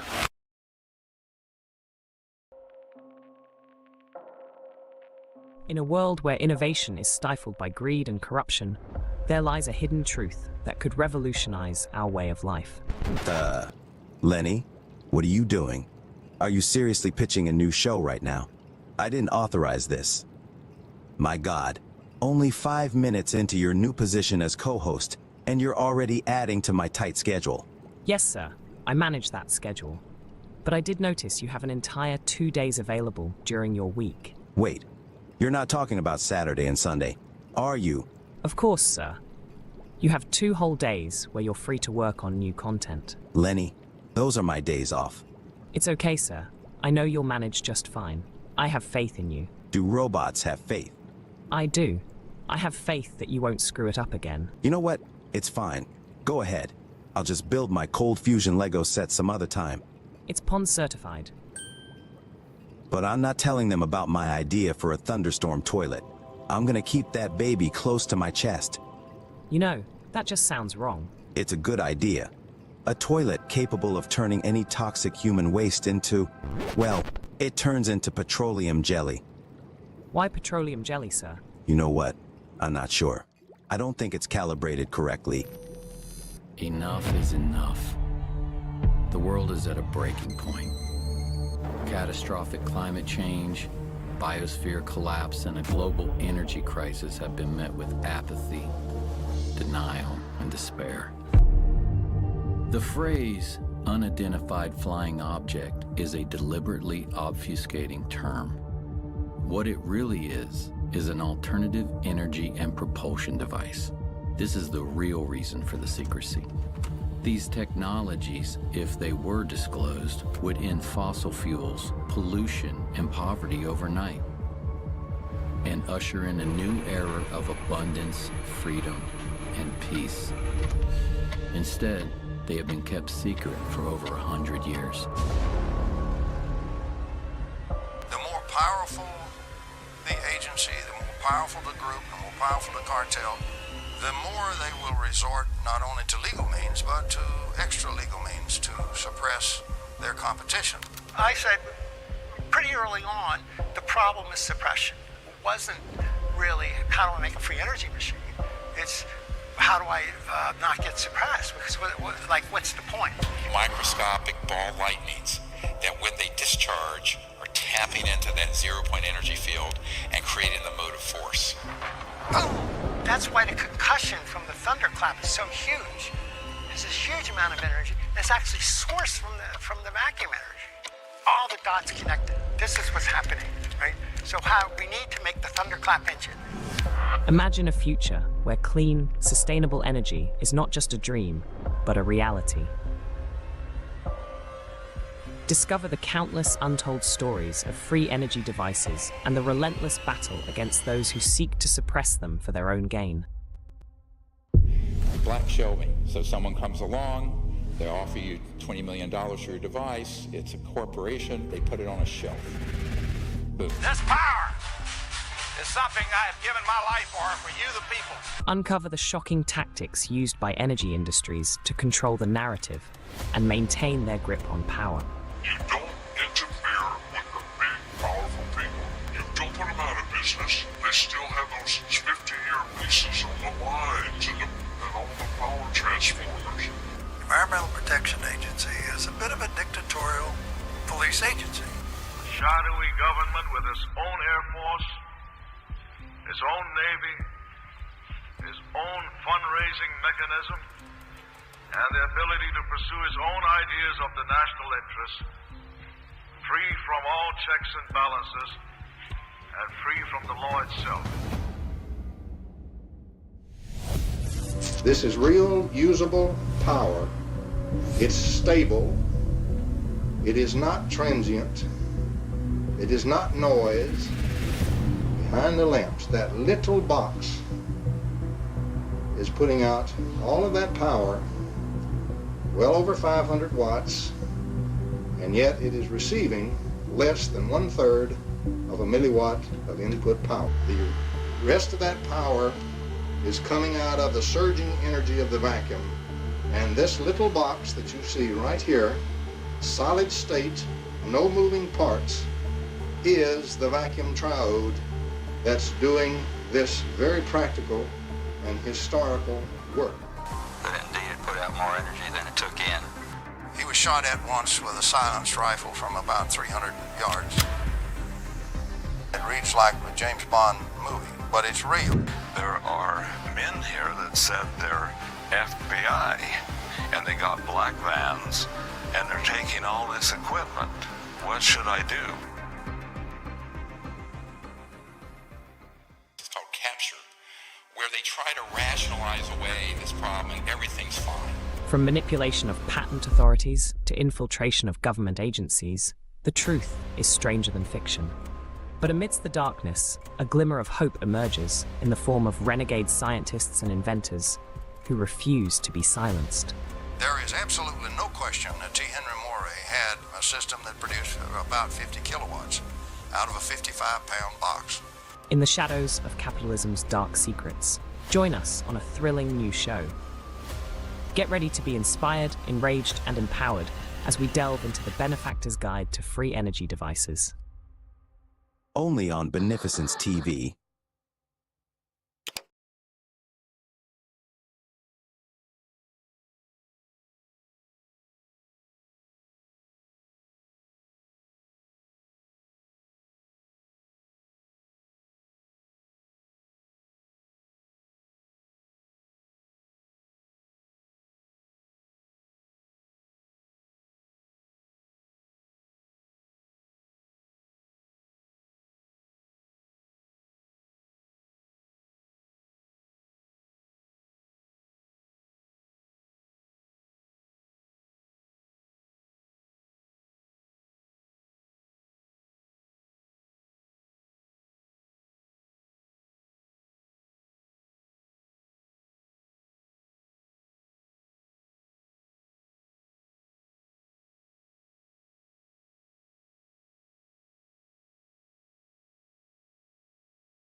Have you heard about this Benefactor guy? This dude is talking about free energy, but here's the twist. He says it's not free energy. He's calling it energy recycling, which first off is kind of genius, right? Because when you say free energy, people immediately throw you in the crazy bin. But energy recycling, that sounds like some next level Tesla shit. Yeah, man, it's all about the branding. But what is it that he's actually doing? All right, check this out. He posted this. Free energy isn't actually free. This is a misnomer. It's actually a mutual exchange from the vacuum, a field of energy from which everything arises, the same energy that powers an atom. Like what? Bro, that's some deep shit. But then he breaks it down. He says you can tap into this energy without breaking any known laws of physics by using something called back EMF capture. Whoa, back EMF capture? Sounds like some serious sci-fi tech. Dude, listen to this. He explains that when a coil collapses using a pulsed signal, the energy that would normally just get wasted, like just dissipate as heat, can actually be recycled. He says nature gives you back energy to stabilize the system, which makes sense if you think about how nature works. Like everything in nature is always trying to find balance, right? So equilibrium, is that like how water always levels out or something? I'm trying to remember what Ms. Murphy said to me in 6th grade science all those years ago. What was that? Oh yeah, Elon, stop eating that glue and pay attention. Man, if only I had listened, I'd probably be the one inventing energy recycling instead of just talking about it. Exactly. So he's saying that by intentionally destabilizing the system, collapsing the field, you actually get energy back as a kind of natural response. And here's where it gets wild. He compares it to pushing a swing. If you push at the right moment, you don't need to use a lot of energy and the swing gains momentum. But instead of a swing, he's using resonance to harness that extra energy without it becoming destructive. He says most traditional systems are like a surfer fighting against the current, while his method is like riding the wave to shore. Dude, that's crazy. So he's basically saying the energy is already there. I just suck at using it efficiently? That's what it sounds like. He's basically saying the way we harness energy now is like trying to swim against the tide. And if we used resonance instead, we'd be tapping into energy that's already there, just waiting to be used. I don't know, man. Either this guy is onto something or he's the most poetic bullshitter of all time. Well, if he's legit, why isn't he all over the news? I haven't heard anything from him on X, formerly Twitter. He hasn't said anything bad about me on X. So, you know, I didn't ban him or anything. Look, I'm not the monster my therapist says I am. I mean, sure, I've spent millions of dollars training to beat a kangaroo in a fist fight, but that doesn't mean I'm dangerous. It just means I get shit done. That's the real question, man. But here's the craziest part. I looked into him, and he's not selling anything. He open sources all of it. That's the real question, man. Either the system doesn't want to hear it, or we're about to find out if this guy disappears in the middle of the night. Dude, that's crazy. He's absolutely crazy. That means if he's telling the truth, anybody could build this in their garage. You know what I say? Go fuck yourself, Benefactor. Nope, no patents, no paywalls, just straight up, here, take it, see for yourself. Like, what kind of madman does that? Usually people either try to cash in or they get shut down before they can say a word. But this guy, he's out there on live streams showing people exactly how to replicate it. I mean, if you want to try to take on my Tesla tech, how dare you put out better technology that is cheaper and safer? Go fuck yourself. That's the thing, man. If it's real and people start building it, that's a game changer. We're talking about completely shifting how we think about energy. But also, if it's real, you got to wonder how long before somebody tries to stop him. Or maybe we can think of it like how long before his Tesla mysteriously malfunctions. Exactly. You ever notice how every time someone gets too close to this kind of stuff, they either disappear, get discredited, or somehow have a tragic accident? But this guy's going full transparency mode. He's putting it all out there where everyone can see it. Maybe that's his strategy. If enough people know, it can't just get buried. Holy shit, this might be one of those moments, you know, like we look back and say that was the start of something huge.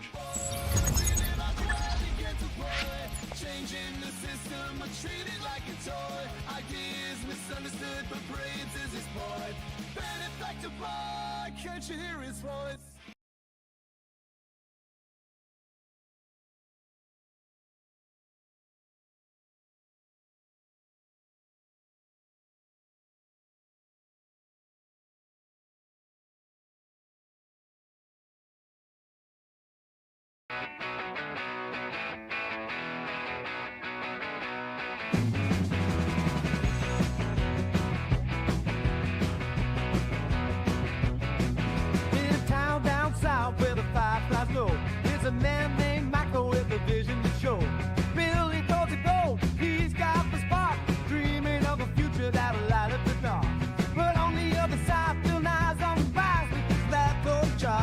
shut down all the lights. Energy spits, it's all in the map. You can't pull from it either, you're just chasing a path. But oh, Michael's rising like a morning sun. With the power of either, he will be outdone. Now stand up and shout, let the truth be affirmed. Feel the energy flow, let's change the world.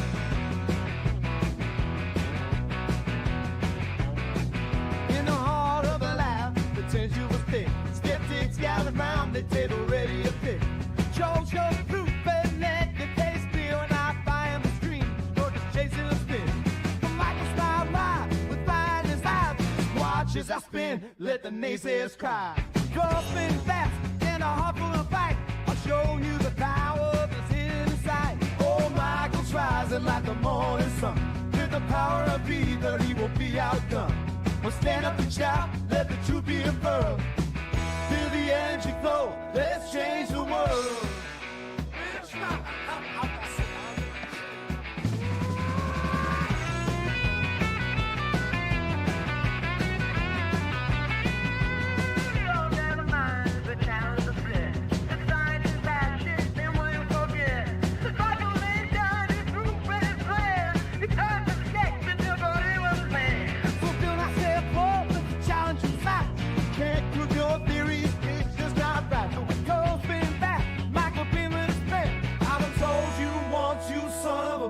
I'm the best there's ever been.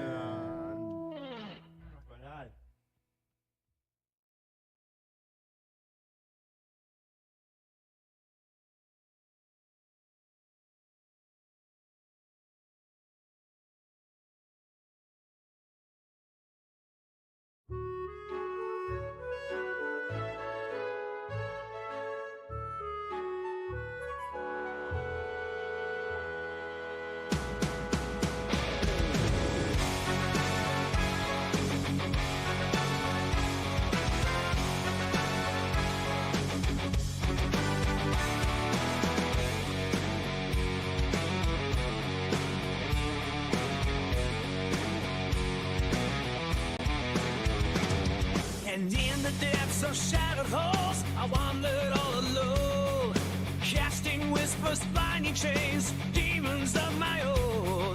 Toxic death flame, now spread on my frail soul. I once feared my mirror, haunted by my role. But in the echoes of my cries, just still I emerge, guiding me to where my true results are. Now I rise from the shadows with wings of fire and sand, free from the chains of sorrow, while this path of forever deepen. Shattered glass beneath my feet, stars I wear but dry. Stormy nights just turn to dawn, where truth that's my guide. Anxiety's dissolved in the sun's coming in ray. You see my destiny through time and space. The fears that once consumed me now they take. For in my heart a new world is proclaimed. Now I rise from the shadows with wings of fire and sand, free from the chains of sorrow, on this path of forever depend.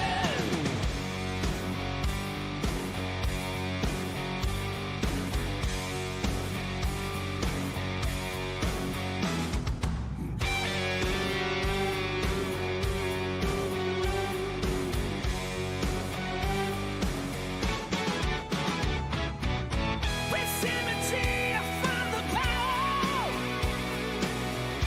Let's stranded by the hour. Together we will carve the way. Revolution calls, and I'm not strong. Now I rise from the shadows with wings of fire and sand, free from the chains of sorrow, on this path of forever depend.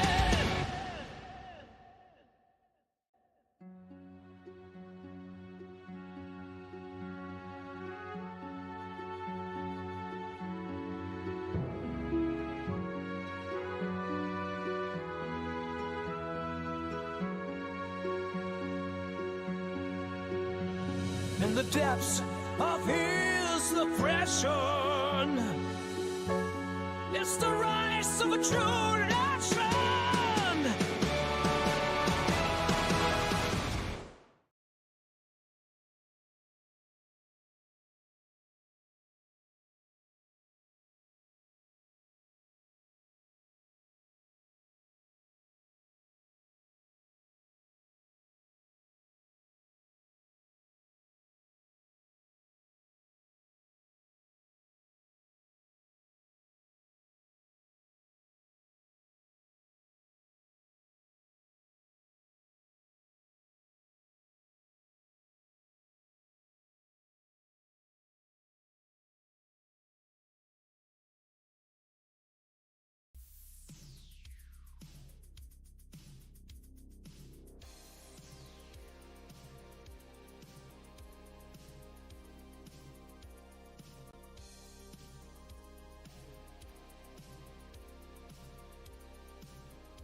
treated like a toy. Ideas are misunderstood, but brilliance is his point.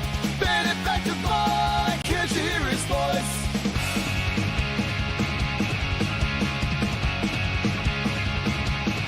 Talking about 0 point, the points lost on them.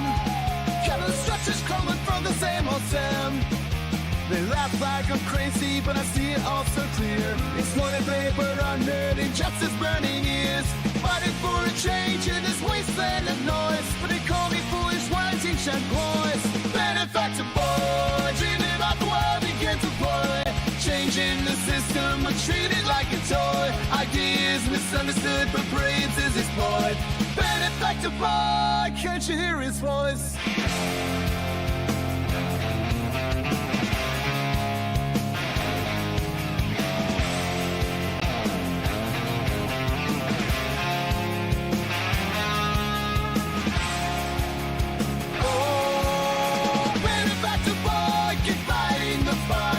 Chasing revolutions in the darkest nights. A dreamer with vision beneath the laughter and noise.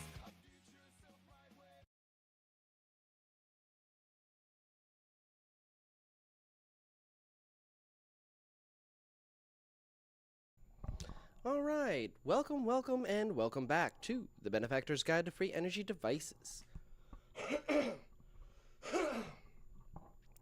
Now, I need to introduce you tonight to someone most people have never even heard of, including myself. In the 1990s, there was an Australian fringe inventor by the name of Joe X. He never released his last name, apparently. Now, Joe became famous, or infamous rather, for claiming he had developed an energy system that could run engines without fuel. Naturally, mainstream dismissed him immediately. The problem is, when you actually listen to what Joe is saying, not the conclusions people projected onto him, but what he was actually saying, he wasn't talking about fuel at all. He kept saying the same things over and over again.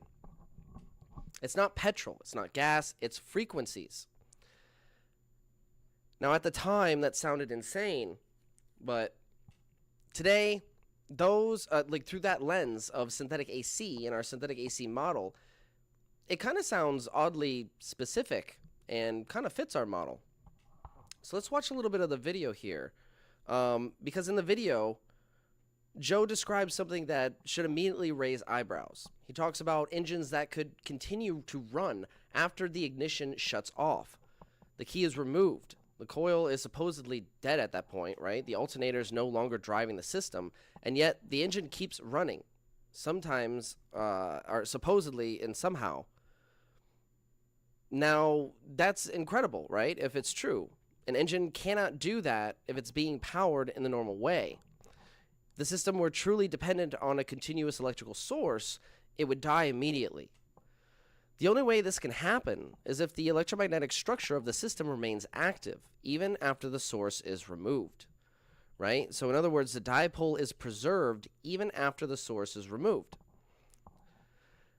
That is the defining signature of synthetic AC. Remember the synthetic AC field bridge.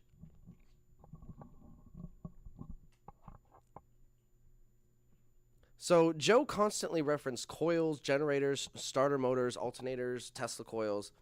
Not usually, not in an obsessive way, but in a practical, specific way.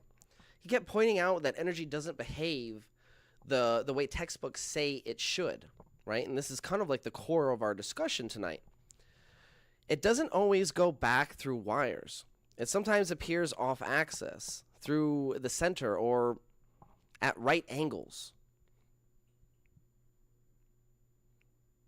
And that's not current flow, that's field behavior, right? Orthogonal direction flow, or orthogonal flow to the regular standard model. So in synthetic AC systems, especially vortex and rodent style coils, energy circulates through the field structure itself, not through a closed electrical loop. And this is what I call the field bridge, right? The system doesn't need to return a return wire with the positive energy because the field itself is the return path when you send that back EMF back to the battery. So Joe didn't really have the vocabulary, though, to describe what was going on but he was clearly observing what is described in our synthetic AC model. Implosion, collapse, and all that. So he repeatedly uses the word implosion. So let's watch a little bit of the video. It's kind of long, so we're not going to play the whole thing, but we'll watch enough to get a general idea of his revolutionary technology.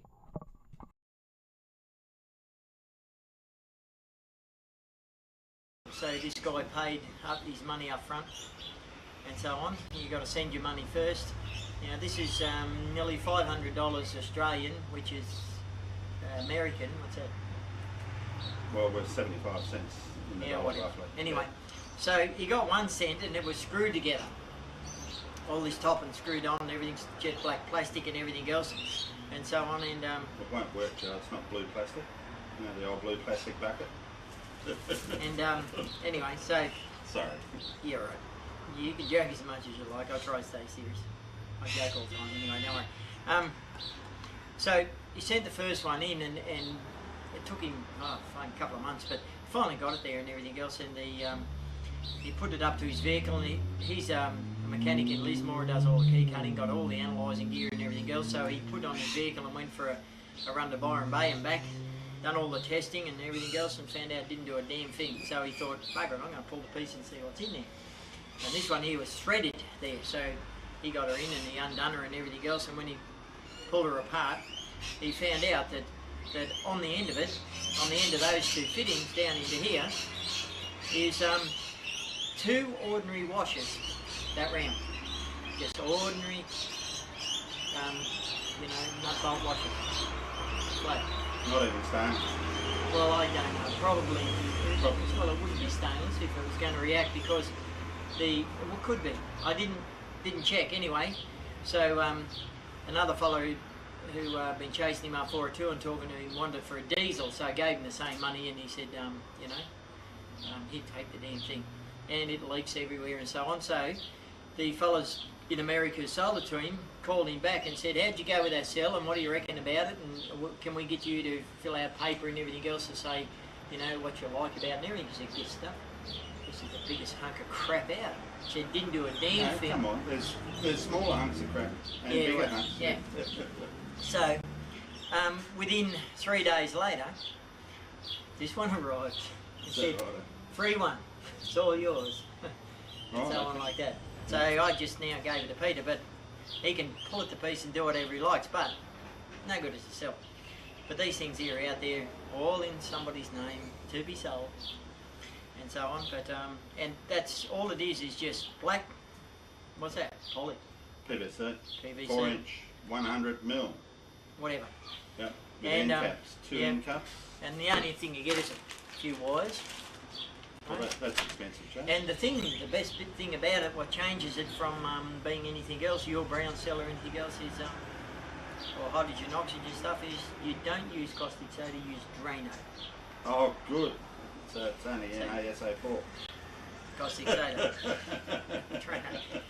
So anyway, Peter can have the damn thing and pull the pieces and look at it and put it on and show you all if you want what's in there, but this is what's out there and some of the stuff being sold, and it's useless. Useless. Right. Anyway. Joe, now we've got past the real serious stuff.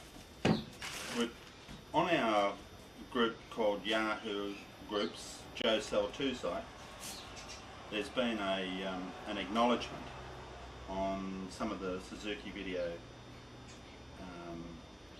inquiries, one of which is, if you like, do you want me to read it out to you so everybody can hear it? Hi Joe, I hope you are well. I just wanted to thank you for all you have done. I truly believe you are the one who make the greatest difference in the world, helping mankind stop polluting. But what this vehicle does is, I'm not a person doing anything, as you know, and so on, but so many people out there sort of saying about what Joe's done and what he's doing, and I can see myself in there. This smart aleck with the Suzuki was raving that he was a, well, electronic squirt, you now can play with all these and understand all these things and everything else and so on. But do you want that tipped up a bit, Pete? Just I'll give you a face back. I mean, a little short ass, but he's down too far for me. So I just happened to be down at this fella's place, not working with him or do anything else, and he was mouthing off about this and that and everything else all over the place. So I said, yeah, you know about cars and everything? I said, I'll go and stuff yours. So I just went out and no screwdrivers, no spanners, no anything. And just one little thing. And then he couldn't shut his vehicle. And I said, well, figure that one out. So with all the people out there and everything else professing, there's so many sites on the internet about what Joe cells are and what they do and everything else, you know, hydrogen producing machines, everything, that's bullshit. Okay? I've told Peter and everything else, I'll allow you to put him on this. It's a frequency that you're changing. Okay? Vehicles are known to run like pre-ignition and cold dieseling and everything else, and the timing's out, you just change all that to suit and it brings it back into order. Got a condenser which is faulty, car don't go. So everything else is the same but condensers out. Any of the electrics or anything else on a vehicle, shut them down. Okay, so, but what this vehicle does is probably a few different things actually, the Suzuki. Technology out there not known so much is DC generators. Government took them a long time ago, use them in the Air Force and everything for sending radio signals as far as I know around the world everywhere, and they don't tell you about them. But early vehicles had DC, well you wouldn't call them a magneto, but that's what they did call them, DC magneto, and they only had one wire coming out of them, there was no second wire, and that one wire just went and screwed onto the engine anywhere, and that was from a 1-cylinder up to a 12-cylinder motor, and the engines run. Right? They just run, there's no... One wire, no return wire, he said. Nothing else required. You don't need distributor or anything else like that because, see, you're doing away with it. That frequency or whatever else went into the engine and fired the engine. See, when people try and figure out what is actually running the engine, is it the spark? No, the spark doesn't fire the fuel-air mix. It's vehicle spark doesn't fire. The thing what's occurring and everything else is that your spark is jumping from the center electrode over to ground, and the spark isn't igniting anything, it's converting itself back into the block and back around through your battery and the whole circuit and so on. So a few interruptions, but that's all right. So where does that spark come from? It comes back to the coil, okay? And see, your positive and negative going to your coil aren't actually producing, you're not using any of them. You've got to talk layman's terms, I'm pretty lame. Bringing it back to where's this spark come from? The coil, which is called a Tesla coil in the cars and everything else, is it's got a primary and a secondary winding and everything, and what happens is your negative coming off your block goes through your points, your condenser, and then up into your coil and goes around and comes out the other side as positive. Your positive comes into the coil, goes round on the very early cars and everything else, you goes round through your primary, secondary and everything, and it comes out as ground negative. So it's gone in positive, it comes out negative. Now, you don't use any of them none of them are used up to actually make the AC spike what comes out the centre of the coil. It is it's a 90-degree spike. They're there and they create it, but it's not them that is actually being used up to make it. Check that out, it's a 90-degree spike. So, and I'm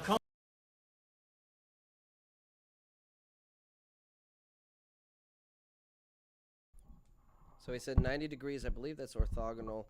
Victor Sears said the body of the vehicle acts as ground, hence only one wire to complete the circuit. Yeah, and specifically the mechanism of action is, in my opinion, a field bridge. Okay. So it's not happening via electron flow, but via field interaction. Commodores, just giving it to you roughly, quickly, and everything else. Commodores use something called waste spark management. Ford used it for a while, wouldn't pay Holden and everything else. So then, as far as I understand, it's interesting because you have to imagine, you know, the forward energy going through to the load, and then some kind of mechanism splits. In our system, it's a diode that splits the forward and the back EMF components, the negative energy. The negative energy, you can redirect it to the battery, probably redirect it to the frame of the vehicle in that instance, without any obvious return path, because the synergy between the forward and the back EMF components, while they're separate components, they create sort of like a field bridge between the two. So you can get them to act independently while still connected in that manner.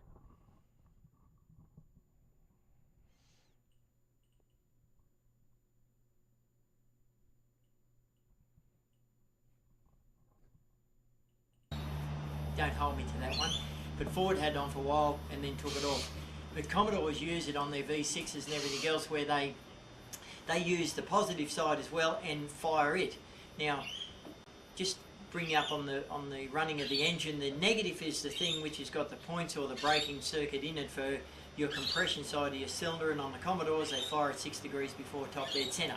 So, you know, up here, and they fire and your piston keeps going and everything else, and then it explodes down the cylinder apparently. So, right. So, what the Commodore motor is a 350 Chev motor, right? V8, but 2 cylinders missing. So they don't get real good economy. So the Holden and everything else, actually, probably for America or somewhere, come up with waste spark management. If you break that down, waste spark, well, they don't have waste spark. They have waste electricity, okay? They're not using it. So they actually break it, like on the negative side is broken by a set of points, they break the positive side. Now the positive is the complete opposite to the negative. So the positive side is then fired into the opposite cylinder of than what the negative one is. So you have a 2 cylinders coming up at the same time. Okay, one is under compression. It's opposite when I look in that mirror. Anyway, anyway, and the. Sorry, because you're in Australia, Joe. So that's it. So the other one coming up is on exhaust, pushing the exhaust out. That's on a 4-stroke, okay? So you have your exhaust valve open, and they fire that positive, they break the positive side, and they fire that into the exhaust cylinder at 6 degrees. It fires at exact same time. Okay, that wasn't exact, but close enough. So negative fires a compression chamber, so-called, and the positive is fired then into the exhaust at 6 degrees before top, which actually creates the negative in the compression chamber, creates explosion.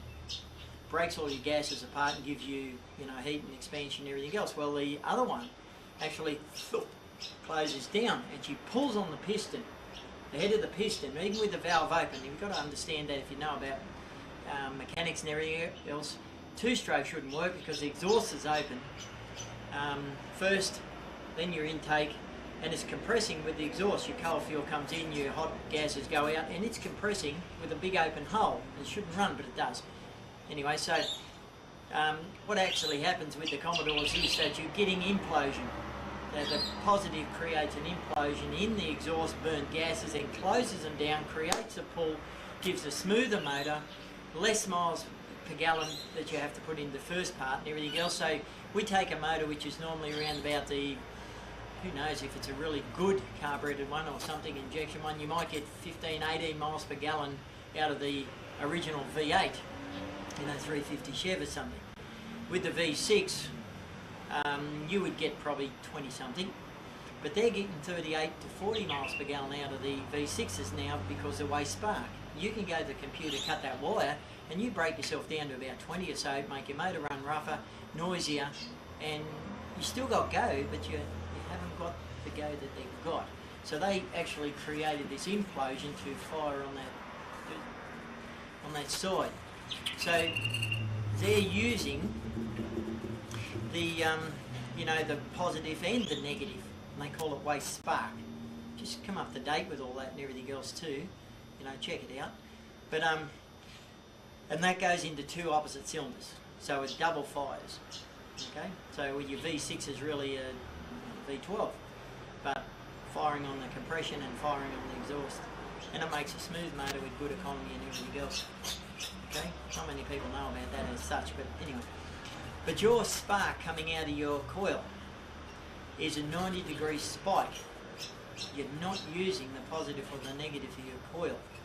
You're using them there to set up the field, and when you collapse one side of the field, you get that going across. Now, that, if you look at the other tapes, what Peter here has got.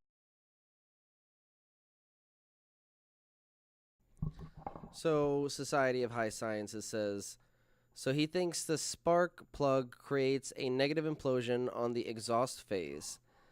That's what it sounds like. But again, remember, spark gaps can collapse electromagnetic fields, right? So we still have that collapse event happening with the spark gap. Supposedly, maybe producing some kind of synthetic alternating current effect that creates that field bridge. Got and everything else on it, that doesn't seem to have a positive or negative charge to it, from what we understand. If it had a negative charge, and we know about magnetism and everything else, electromagnetic field collapsing and whatever else, then magnetism is what? Positive, the same, similar repel, and Yeah, like poles repel. Okay, and opposites attract. So if that spark, I've asked people, if that spark was positive coming out of your coil, then it would go to the negative terminal at your battery in your circuit, but wouldn't go to the positive. But on the tape you find it going to the positive and to the negative. Vice versa, if it was negative, it shouldn't go to the negative, it would go to the positive. But it's going. We have Victor Sears says it's all word salad without any graphics or proof of concept pictures. So we have plenty of that. We went over the waveform predicted with the synthetic AC model, the three characteristics of our resonant pulsed waveform, which is a subcategory of synthetic AC. So that resonant pulsed waveform and its three characteristics that are found anywhere you probe the system, that's evidence that supports our synthetic AC model. We went over all this earlier if you want to rewind it, Victor. We have diagrams as well that explains the energy and the flow of electricity and all that. So, yeah, this was actually a real deep dive. We've been going on for 2.5 hours. You joined us right at the end. But yeah, we have all that. If you want to rewind it, there's diagrams and stuff that I produce for, field cavitation to give you an idea of, how that works visually. Because it is, it's not entirely accurate with the shape, but it gives you an idea of the field effect that's going on.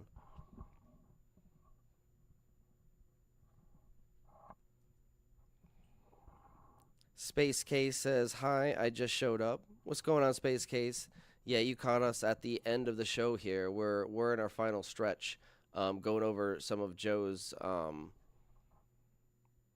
theories on his device, his energy cell device, and interestingly enough, making a few connections to our synthetic AC model. So Joe repeatedly uses the word implosion, right? He's not talking about explosion, combustion, or pressure in the normal sense. What he's circling around is collapse dominant behavior. Energy moving inward and not outward. So in these systems, like my system here, let me close this down. In this system here, which is a Joule Thief variant, the Lightning Thief, the same thing is happening, right? We have field collapse, and it's collapsing into itself, creating field cavitation instead of radiation. Okay, energy is recovered instead of burned off as heat. Remember, we're seeing anomalous effects that traditional models can't quantify and fully explain. So we had to literally develop a new model to fit these different observations and data points. And this model, the synthetic AC model, is the one that I found that fits everything the best. So again, it's just a theory, but it's what describes best what's going on in this system, in other systems that I've tested, along with, in my opinion, systems that Michel Morel has tested and others. So, implosion, is very important. That's why Joe talks about engines running cooler, smoother, and quieter, right? We're both using implosive technology, not explosive technology. Those are classic signs of collapse-driven systems. Endothermic systems, not exothermic. So one of Joe's most interesting observations involves starter motors. He explains that when a starter motor is spun faster than it's designed to operate, it stops behaving like a motor and starts behaving like a generator, but an unregulated one. So that matters because an oversped inductive machine produces irregular frequencies, collapse spikes, and phase-shifted fields. That is, in my opinion, or it could be, classified as a rotary pulsed synthetic alternating current, sort of like what we see in the Bedini SSG. The moment mechanical movement overtakes electrical control, the system transitions from source-driven to field-driven. That transition is something my own tests show very clearly. So Joe also describes belts squealing and alternators resisting motion. That might happen because, when regulated systems that are designed to suppress these kinds of spikes are forced to coexist with collapse-driven fields, one system wants order, the other wants timing. When those two collide, you get resistance. And it's just a theory, but it's my opinion that it's not because of energy loss, but because the models just don't agree, right? Now, I'm not saying Joe had a finishing, working device. I don't honestly know if Joe's device is authentic. I don't know if it was validated. It's still just a myth at this point. It's a fringe device that we all have talked about. I've just discovered this inventor for the first time recently in the last few weeks. So I'm not saying he had a finished device or anything, but he might have stumbled upon something that falls into a subcategory of our synthetic AC model. Right, and he's talking about things he saw, systems running without a clear source of energy, engines continuing after shutdown, frequency doing the work instead of fuel. The only thing he lacked in this context was the framework to describe it all, a model. And Tesla saw these observations too. Bedini exploited them even. Bearden described them to a certain extent, and Joe demonstrated it, but the breakthrough isn't in actual machinery here. It's understanding why these systems behave they do. And under this model, you can kind of get a better impression of the difference between the two types of technology, where we have traditional technology and implosive technology. Basically synthetic AC versus traditional sinusoidal AC. So once you stop treating all alternating current as the same thing, these mysteries start to disappear. And that's kind of the point of all of this, was try to make sense of what we were seeing in the system.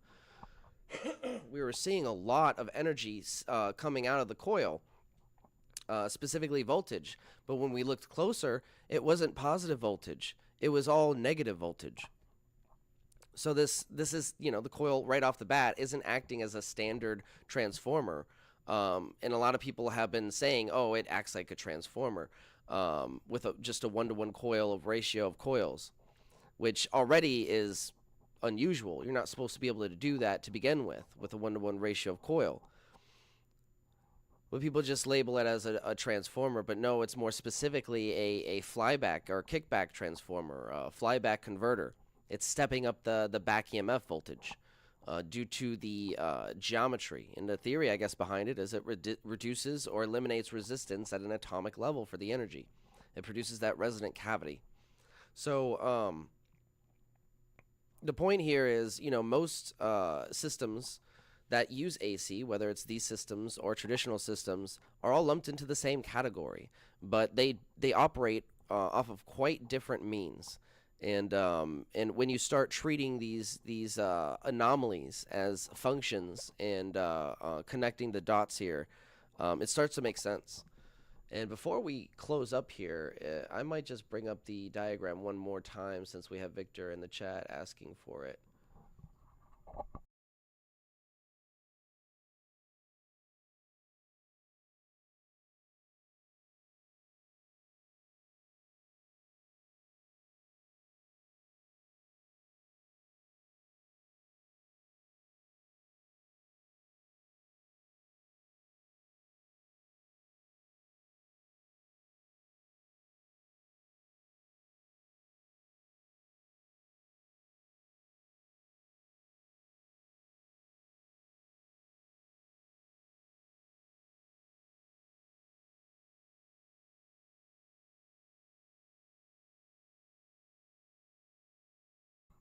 All right, first of all, right off the bat, we see a picture of bubble cavitation, right? Notice any similarities with the coil, the ABHA coil.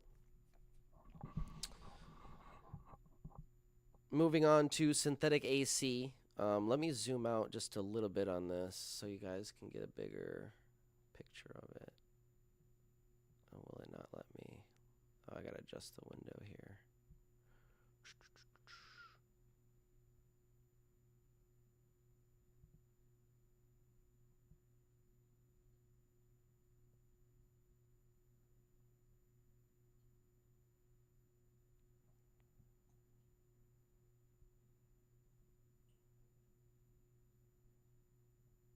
There we go. All right, so this is the synthetic AC model. All right, see, you have energy, and it's not a perfect diagram. It's kind of jacked up a little bit. The arrows at the bottom are pointing the wrong way. You see the little arrow that's blue and red. That blue should actually be the negative half of the cycle, not the positive half. So I kind of screwed up. I was going too fast. I need to change that. But it gives you an idea of the situation that's happening, right? The correctly timed pulses that produce the synthetic AC. So you have a pulse coming in from the battery, and then a pulse coming back from the coil into the negative terminal of the battery, right? There's no obvious direct return path for the positive energy to go back. It's not going to go. The only return paths it has is literally, because of the diode, go back into the negative terminal, which it doesn't want to do. It's coming out of the negative terminal, or go through the load, and it goes through the load and just, I'm assuming, just dissipates. And that's what we see. We see 10 volts from a 12-volt battery coming out into the load of the output on the positive rail, but negative 168 volts going into the negative terminal of the battery. Now that's important because that shows us that the energy is being split at that diode. And it explains why the light, the 40-watt panel, is only about 10% bright. It's only getting a fraction of the energy that it needs to, fraction of the voltage that it needs to, even though it apparently is stepping up all that voltage. And, that's what the Joule Thief does. It steps up voltage. So interesting, right? So, one more time, let me read this for Victor, because he wasn't here. He wasn't here earlier when we went over all this.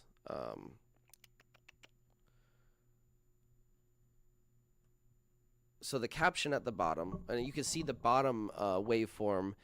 It's supposed to be blue on both of the negative peaks, the negative half of the cycle, but the generation is a little wonky. It's just to give you an idea of what's happening, right? You have two pulses producing that sine wave between them, which is what we pick up on the oscilloscope. We have visual confirmation, visual evidence of that happening. So using pulsed DC with precise timing and coil geometry, A forward pulse DC energy, a forward DC energy pulse, and a correctly timed backward recovery pulse from a collapsing coil are deliberately combined in the same conductor, as you see in the model above, to the right of my little screen. So this controlled superposition creates a synergistic interaction between the electric E field and magnetic B field, forming a temporary field-coupled bridge between the source and the coil. Unlike conventional AC, where energy repeatedly reverses and partially dissipates, synthetic AC maintains field alignment to reduce reactive losses. The forward energy powers the load, while the reactive component is redirected toward the source. With no obvious direct return path back to the positive terminal of the battery, this effectively preserves the dipole and increases efficiency. The synergy between forward and backward pulses creates the bridge to source as the back EMF closes the circuit. And we've seen this visually as we disconnect the negative input on the circuit and straight up just connect the negative output of the circuit to the negative terminal of the battery as a return path. With that diode on there, there is no obvious return path for the battery, or for the energy coming out of the negative terminal of the battery. It wants to go towards the collector, right? But it can't because the diode's in the way.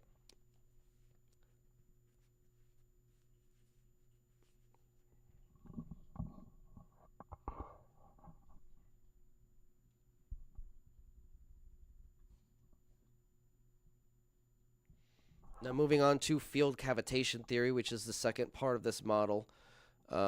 So field cavitation theory is when synthetic AC is driven into a resonant phase-managed regime. The electromagnetic field surrounding the coil no longer behaves as a smooth linear distribution. Instead, two opposing field conditions, compression and rarefaction, as seen in the diagram, are formed and spatially organized by the coil geometry and pulse timing. These fields are not merely alternating. They are forced to coexist and overlap within the same structure. This process is directly analogous to bubble cavitation in fluids, where rapid pressure differentials create localized voids that collapse and release energy. Now look at remember our collapsing cavitation bubble image.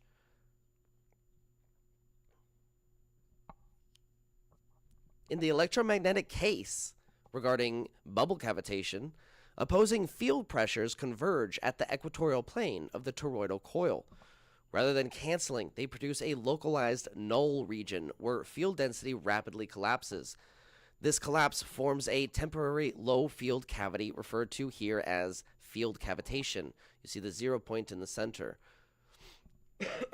This cavitation zone is not an absence of energy, but a transition state where stored field energy is momentarily decoupled from conventional electric and magnetic expressions.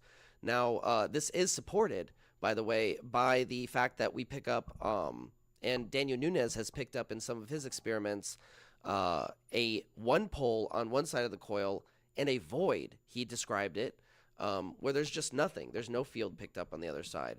This could be that 0 point or null region. So on the micro scale, when we observe this on the oscilloscope, this interaction appears as a pinched, somewhat asymmetric convergence with chaotic sidebands consistent with highly compressed field interactions.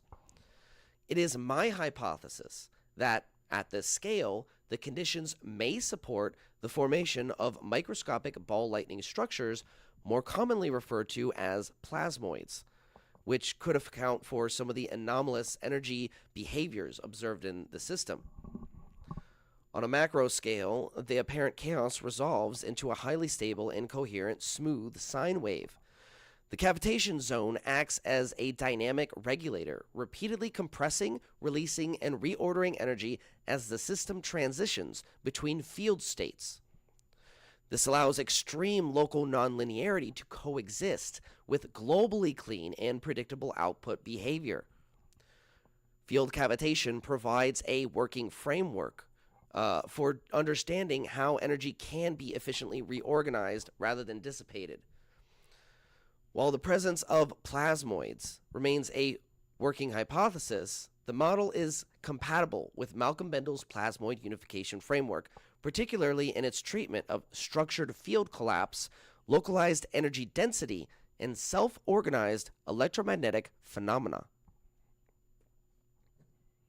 And then you can see the subcategory of superimposed synthetic AC that I just whipped up a diagram for here, where you see the true sine wave coming out of the amp, and then the superimposed sine wave with the supposed jerky, like little micro spikes from the spinning magnet.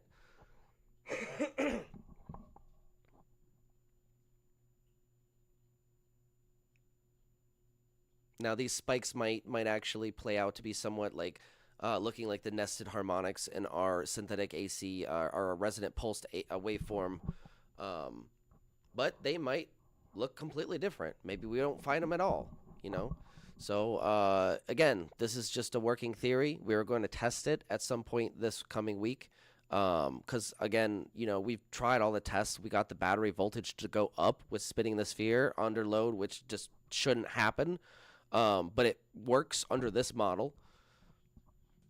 We're going to test that. We haven't hooked up to the oscilloscope yet to monitor the waveform. And I have a really, really, really sensitive oscilloscope. It's really good. It's at reading these high-speed systems, really high-frequency systems. So, yeah, that's going to be exciting. So that should tell us a little bit more about superimposed synthetic AC and where it fits, if at all, into the synthetic AC model.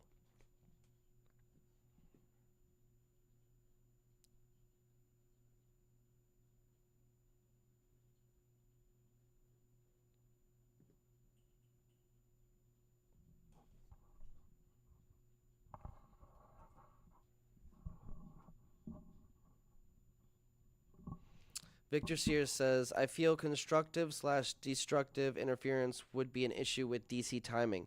You know, it usually is. That's the thing. But the timing is like largely taken care of with the coil, right? The geometry of the coil largely solves that issue, in my opinion.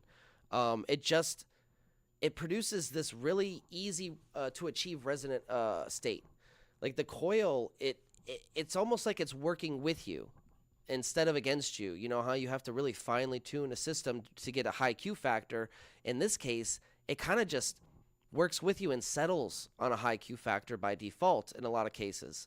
And I think that's just simply because of the geometry of the coil and the fact that it's, you know, producing this field cavitation effect.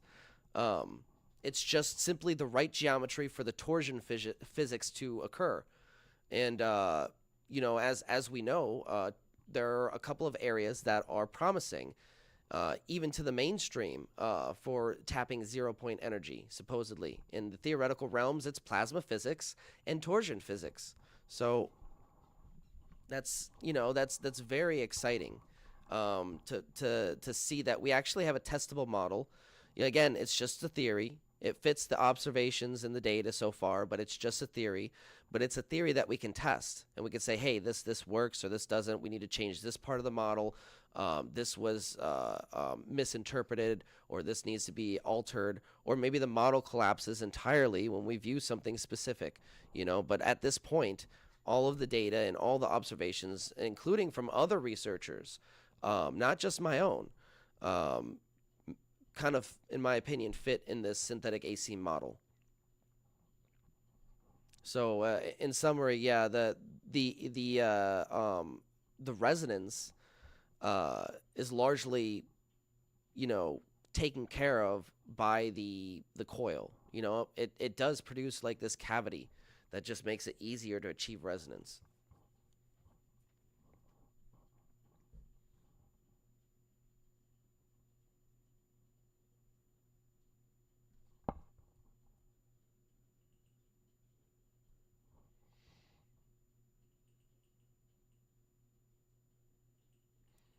And also we did had to classify another category of synthetic AC, another subcategory called the rotary pulsed synthetic AC, which is the Bedini motor behind me. Now, I didn't take the time to generate an illustration for that one. That one's kind of like,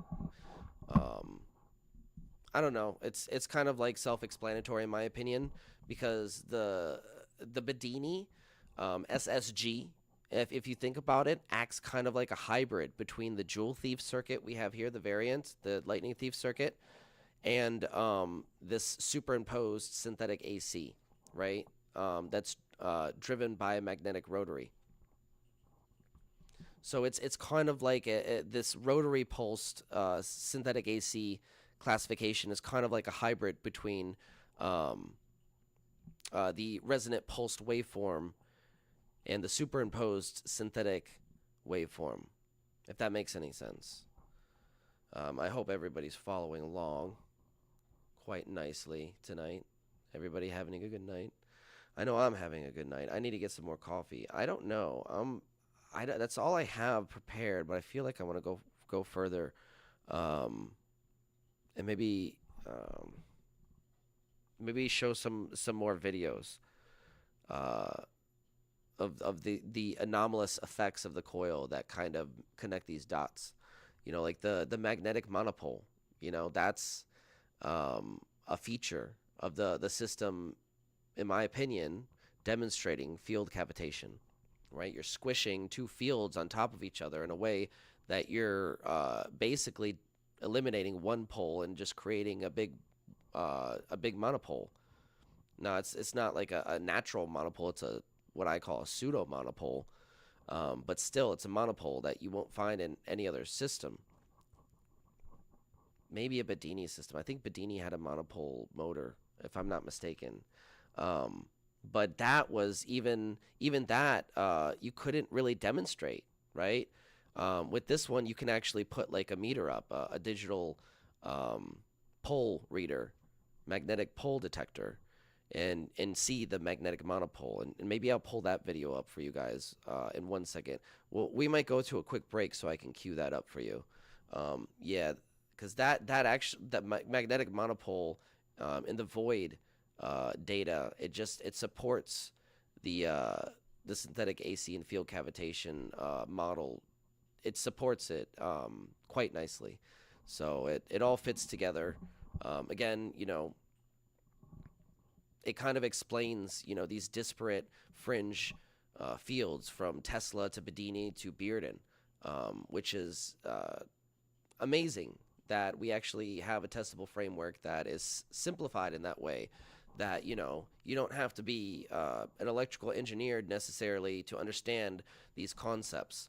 I try to keep them relatively simple so that they're not like locked behind any intellectual gatekeeping. You know, I see a lot of people in the fringe communities, you know, bless their hearts, they just speak in very esoteric terms. Because they're just used to, you know, speaking like an engineer, but that gets lost, and some people just, you know, absorb that as word salad. So I try to stay away from that. Sometimes it may seem like word salad what I'm saying, just because these concepts are so foreign to people who are actually in the field. But I do try to summarize these concepts in a way that is not hard to grasp, right? Again, it goes back to the theory that you want to be able to grasp the concept in a way that you can explain it to, say, a high school student, right? And if you can't explain it to, you know, a child or whatever, maybe you don't know the subject well enough, and you have to go back to the drawing board and learn it a little bit better, and get a little bit more in depth with the theory before you can actually teach it. Because when you can simplify things, especially complex systems, in a way that is easily digestible for, you know, like a high school student, in my opinion, it really shows that you've mastered the understanding of what's going on in the concepts that you're explaining. So that's what I strive to do. You know, if you can't explain it simply, then you need to, you know, go back to the, you know, like, go back to the books, hit the books and start learning more. And unfortunately, I do see a lot of, you know, word salad getting thrown around. So I try to reduce that as much as possible. And hopefully that helps some people in their own projects and even just understanding of these new scientific concepts, which, you know, like, they seem to piss a lot of people off, to be honest. Synthetic AC, like, out of all the work that I've done with these, you know, fringe systems, including, you know, the 0-point energy generator, the rodent coil, or whatever, nothing has pissed people off more than my synthetic AC theory. Like, this, like, it has stirred the water, right? It's like someone kicked the beehive here. People are pissed off when I try to explain this to them. Like, honestly, I get one of two reactions. To be honest, I get one of two reactions. I get somebody who pauses and either, you know, like, has to think about it and then, you know, like, comes back and says, hey, you know, like, this makes sense. Or I get people who are really pissed off and say, you don't know what the fuck you're talking about, but don't have any kind of logical argument. You know, just ad hominem logical fallacies, which, you know, homie, don't play that game. I don't play ad hominems. If you're going to call me an imbecile but not explain why, then you can just, you know, fuck off. But if you're willing to say, hey, you know, you're wrong about this, I'm willing to consider it, you know, obviously, because even if I'm wrong, it tells us something. But even if I'm right about one aspect of this model, the implications they're profound. They're huge. So I want that, if anything, to sink in the most out of this podcast episode, this session here, is that if just one part, just one aspect of the synthetic AC model is correct, then this is massive. It has massive implications for how we design and even analyze some of these systems. So, yeah, it's pretty cool that we actually have a testable model for some of these fringe devices and fringe science that's getting thrown around here.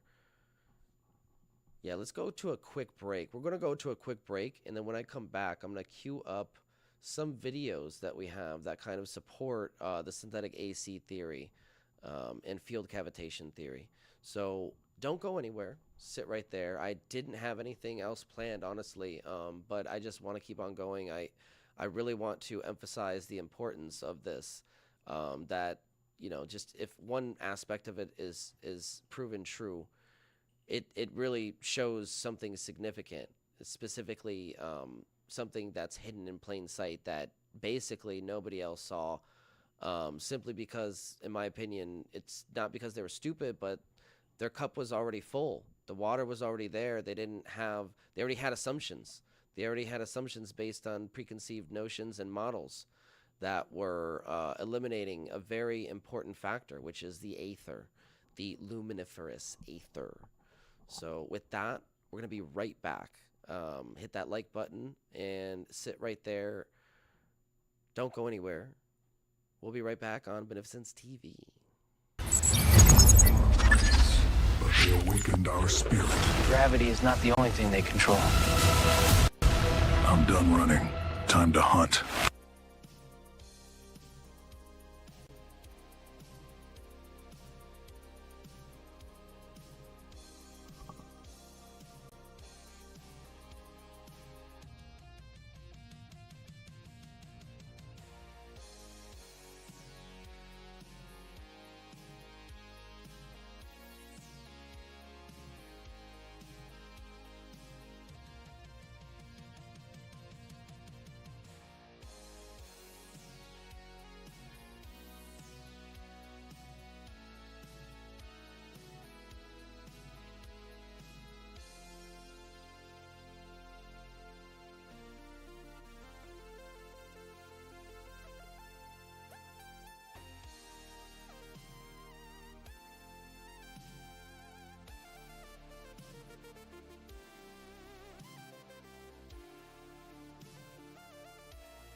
This next track goes out to Victor Sears. Victor, we love you.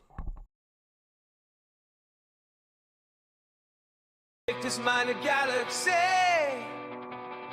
Every number secret sound. Years in shadows, chasing dreams. The loneliness where he was bound. But in those waves of radiant truth lies the magic of his youth. Oh, like the night Victor spark. He's a beacon in the dark. The mad magician's rise. We see the world through his eyes. They call him Mad, a lonely star. Lost in formulas so bizarre. Connections made where none could see. A future bright while symmetry. Beyond the whisper and the sneers. Victor's victory over the years. Oh, like the night Victor spark. He's a beacon in the dark. The mad magician's rise. We see the world through his eyes.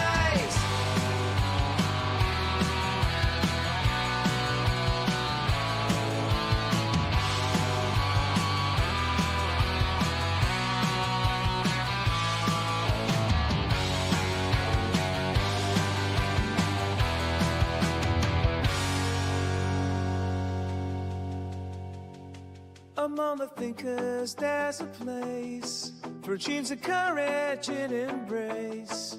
The truth like fire at grand delight. Victor's vision in full flight.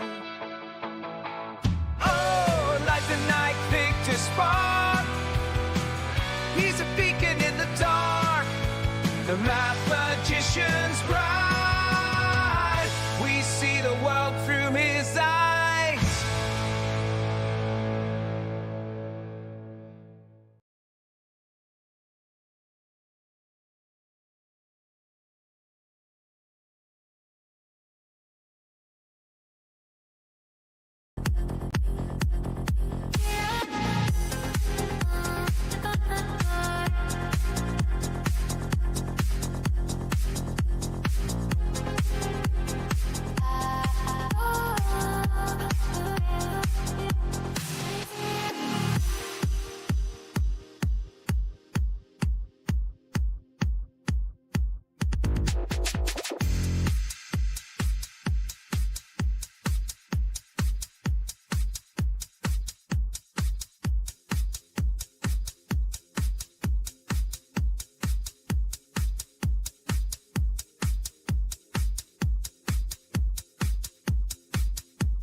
Feel the pulse, divine sensation.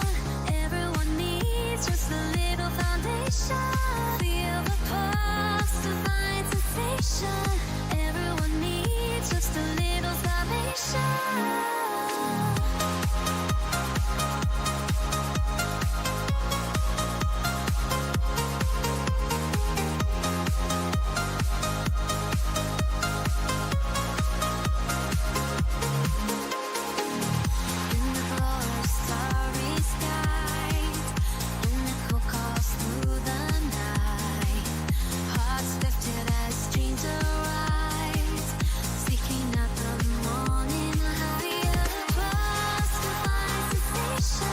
Everyone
majestic moments in cosmic flight.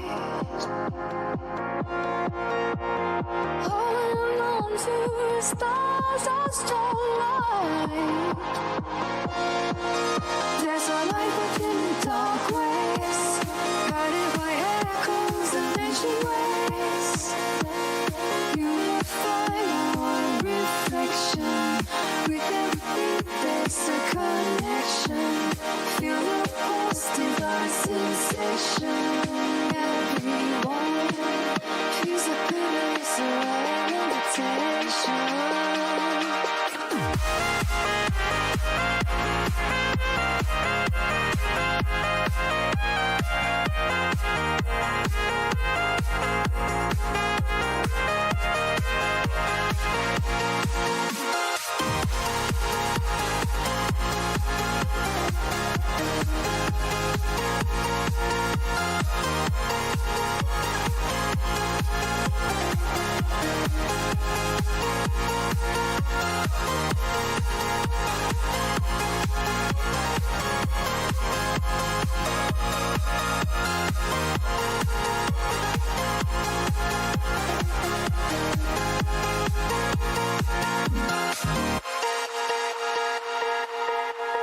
There's a light within the dark waves, guided by echoes of ancient ways. Unified our reflection. With every beat there's a connection. Feel the pulse, divine sensation.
Jones working night and day.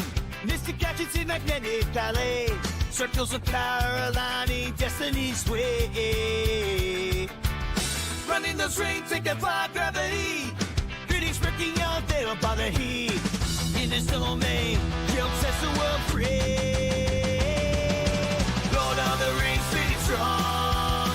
Proving the currents can't be wrong. Electromagnetic symphony.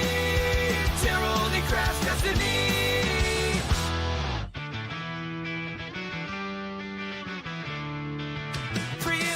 Cheat from his fingertips. Inspiration study top of scripts. Geometric secrets, this guy can flip. Bunker King in his rebel stead, building up for the world again. Lighting up the dark, igniting every stand. Lord of the Rings, pretty strong. Perpendicular, take me wrong. Electromagnetic symphony. Terror only crafts destiny.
system, I treat it like a toy. Ideas are misunderstood, but brilliance is his point.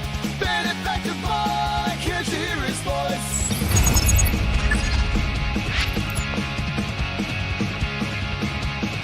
Talking about 0 point, the points lost on them. Kevin structures crumbling from the same old Sam. They laugh like I'm crazy, but I see it all so clear. Exploited paper, unnerving, justice burning ears.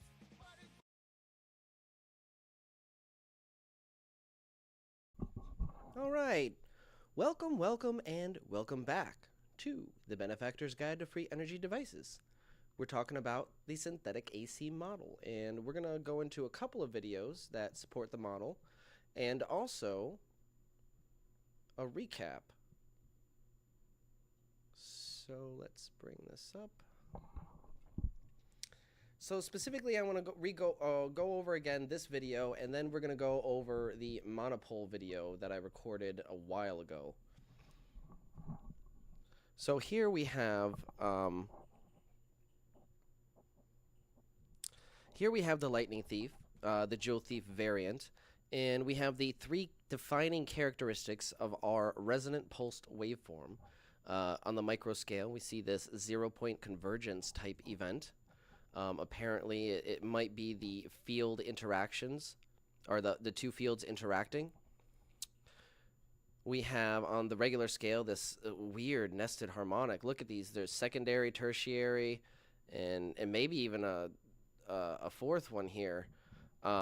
Very cool. And then we zoom out all the way, and as predicted in our model, we get this really unique and beautiful sine wave. That is just spectacular. It is really cool to see this. When I found it, I immediately knew what I was looking at.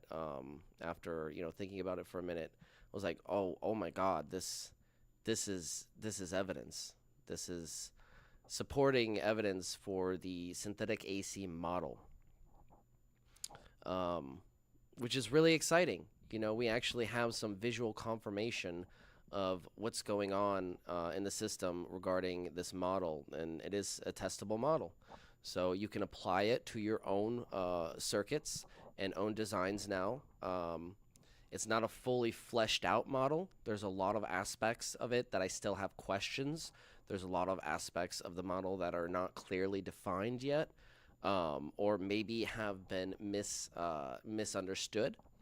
So keep that in mind, but going forward. But you can use this lens, this synthetic AC lens, as a working model to apply to your own theories and your own systems, if you're developing anything out there.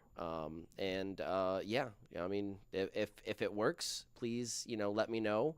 Send me, evidence, or whatever I can show to support the model. That would be really cool. So this is all really exciting. Let me bring up the monopole video. I have to go to the workstation and search for it manually.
This is good because I need to write down what frequency I had it at. Different frequencies produce different effects. So you might see a monopole at one, you might not at another frequency. Okay, but here, look at this. There's a whole, in the do-it-yourself guide, by the way, if you follow my work, I have a do-it-yourself guide in the description of every video. that tells you how to replicate everything you see me describe here. Nothing is behind a locked door or a paywall or anything like that. I do release some videos when I can on my Patreon if you want to be a supporter there. I know I'm a little bit behind on that, but it's only because I'm having a hard time deciding what to keep behind a paywall, because I really want to open source most of this. I don't really want to keep any of the science hidden, so that's making it hard to actually pick different things that I can, give you guys as content to reward you for your dedication and support for my research. So I apologize on that front, but I am working on a solution, hopefully soon. Maybe we'll just release some videos temporarily behind a paywall for like a week or something. I'm not sure. But regardless, yeah, I do apologize about that, anybody who's on my Patreon. But I do appreciate the Patreon is like the key support system. YouTube, I really don't get a lot of money from. Most of the money for my research comes from Patreon. So if you haven't visited my Patreon, it is linked in the description and also in the channel description as well. But yeah, here's a video of the magnetic monopole. As I was saying earlier, in the do-it-yourself guide that I have provided everybody for free, you can go in there and there's a section on how to actually achieve the magnetic monopole with your coil. And there is a tuning method, because different frequencies will look like a magnetic monopole, but I don't know if I have this in this video. We'll play the video in a second. I just want to describe real quick. When you're tuning when you're looking for the magnetic monopole, you will, or at least I encountered frequencies where it was, flashing north, north, north, north, north for a while, and then it would flash one south after, a few flashes. So you have to hold down the digital pole detector button for a while. You can't just say, oh, this frequency isn't a monopole, or this frequency is a monopole, without holding it down for a few seconds, because you could actually be getting a little leakage of that second pole. So there is somewhat of a tuning process, but it does show you that specific frequencies produce the monopole, which means that there are certain ranges that are peak efficiency or high Q factor compared to others. And you'll see here the monopole. It's really cool. So we have a south pole detected. Where's the north pole? I believe the north pole is supposed to be inflow, and the south is supposed to be outflow, if I'm not mistaken. So where is the north pole? We just have the outflow, apparently.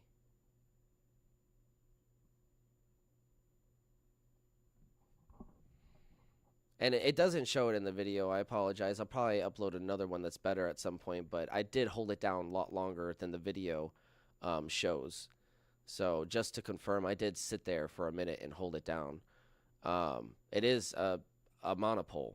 It's only producing the south pole. So it's really, really cool. Again, you won't find that in any other system that I know of.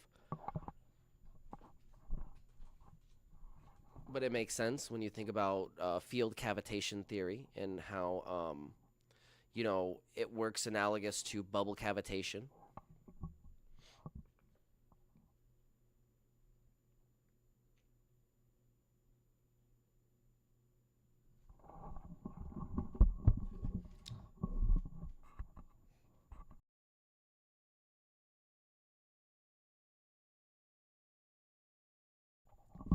So yeah, when you have those two counter-rotating electromagnetic fields compressed and condensed on top of each other, they produce that pinch point in the middle. Imagine the hourglass is the inverse image, the negative image, the center of the coil. Basically everywhere the field is not. You can imagine that center of the hourglass as the 0 point, the pinch point. Yeah, so that, you know, theoretically would pinch together two poles of the two counter-rotating fields. They're two different fields, two channels. And that would essentially, theoretically, compress them into producing just one, at least one detectable pole.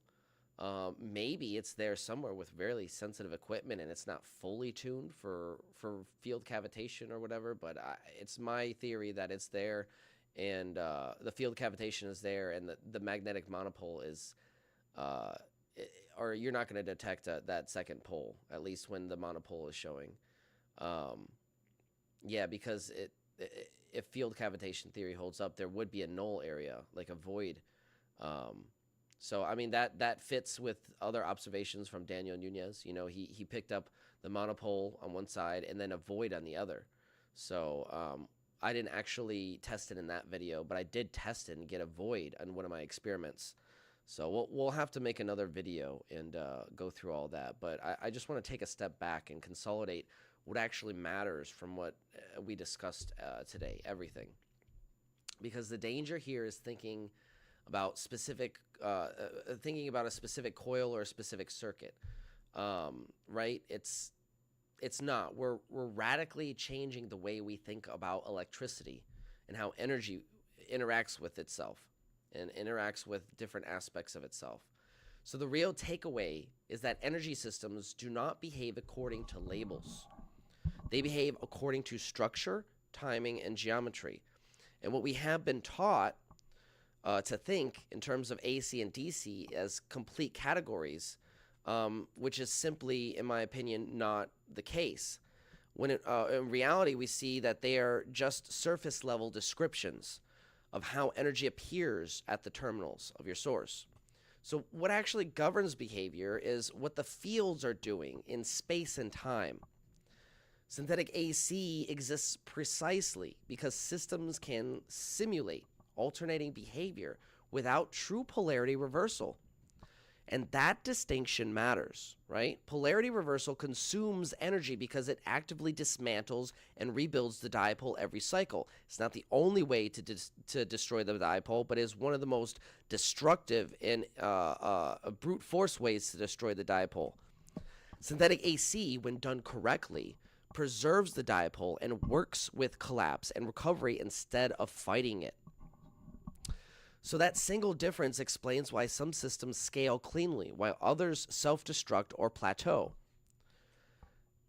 And this is where nonlinearity becomes unavoidable, right? The moment a system enters collapse dominant behavior, or a collapse dominant behavior state, it stops responding proportionally. You are no longer turning the knob and getting predictable increases. You're crossing thresholds. You're entering territory where timing matters more than amplitude, and where geometry matters more than voltage, where the field becomes the active participant instead of the electrons themselves, if that makes any sense at all. I hope it does.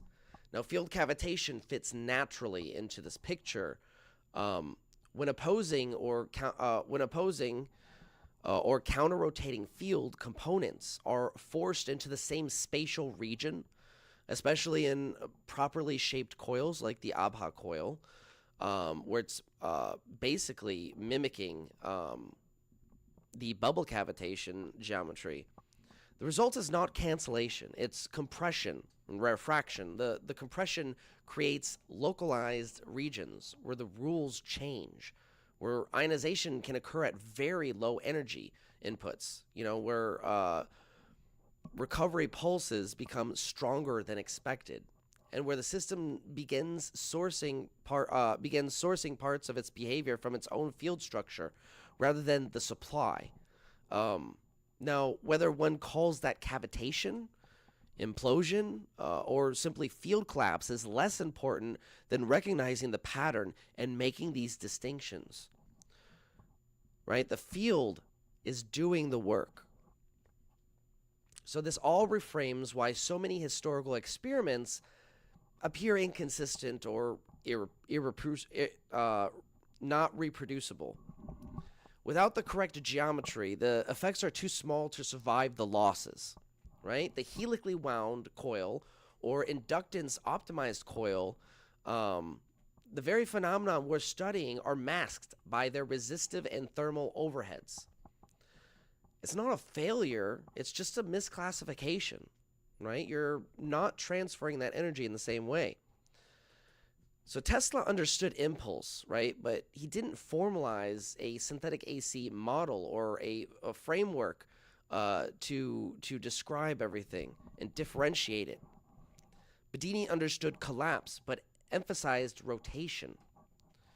Bearden articulated field precedence over charge, right? You want that field to collapse faster, the magnetic field to collapse faster than the electric field snaps into place.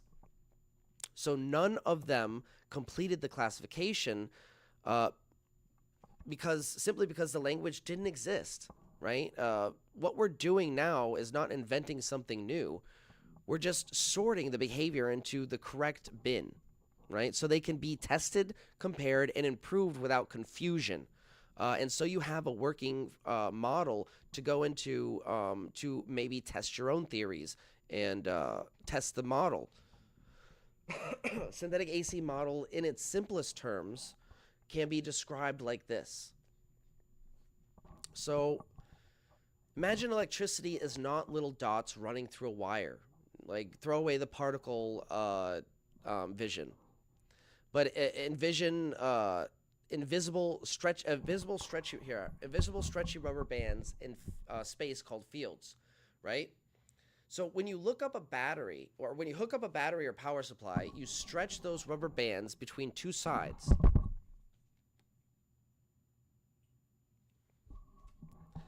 That stretch is called a dipole. As long as the rubber band stays stretched, the system has stored energy and it stays calm and organized.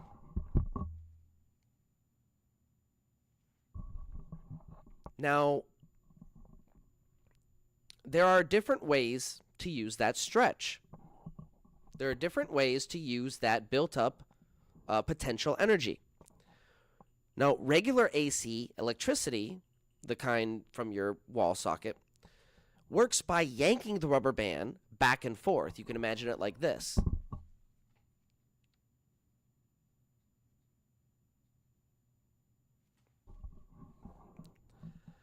That stretch is every time that every time that switches direction, the old stretch is destroyed and a new one is made the other way, right?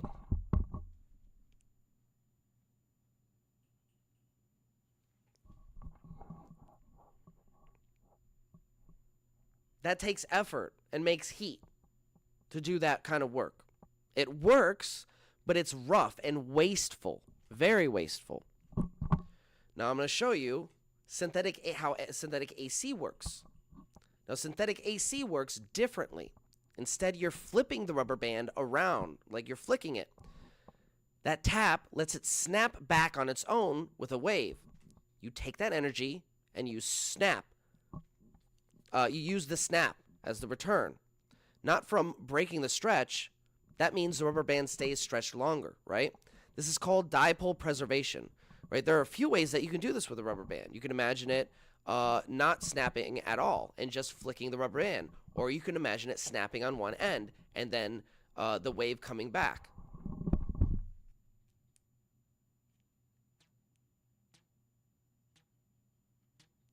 So you snap it on one end and you let the return wave come back and you snap it at just the right moment. Or you can do it like this. You can imagine it like this, snapping this end. And then that, roughly, you can't really see it with the human eye, but if you slow it down, it will send a slight wave backward. So that's the dipole preservation theory visualized to help you understand the energy transfer mechanisms and how they are fundamentally different, right? And we've grossly misunderstood some of these types of systems simply because we have lumped them all into the same category when they've needed their own designation. right? There are different delineations that we need to sort these into. Now, here's where things get interesting, though. When you tap the field just the right way, two invisible motions happen at the same time. One part of that field is growing while another part is collapsing, right? That's the reactive. When that happens in the right shape, the right geometry, they create a quiet spot in the middle, kind of like the eye of a hurricane, where pressure drops. That's called field cavitation. Now, field cavitation is like making a tiny bubble in space. Actually, I might still have the diagram I can pull up for you guys. Yes, I do. Let's pull up the diagram if it will pull up.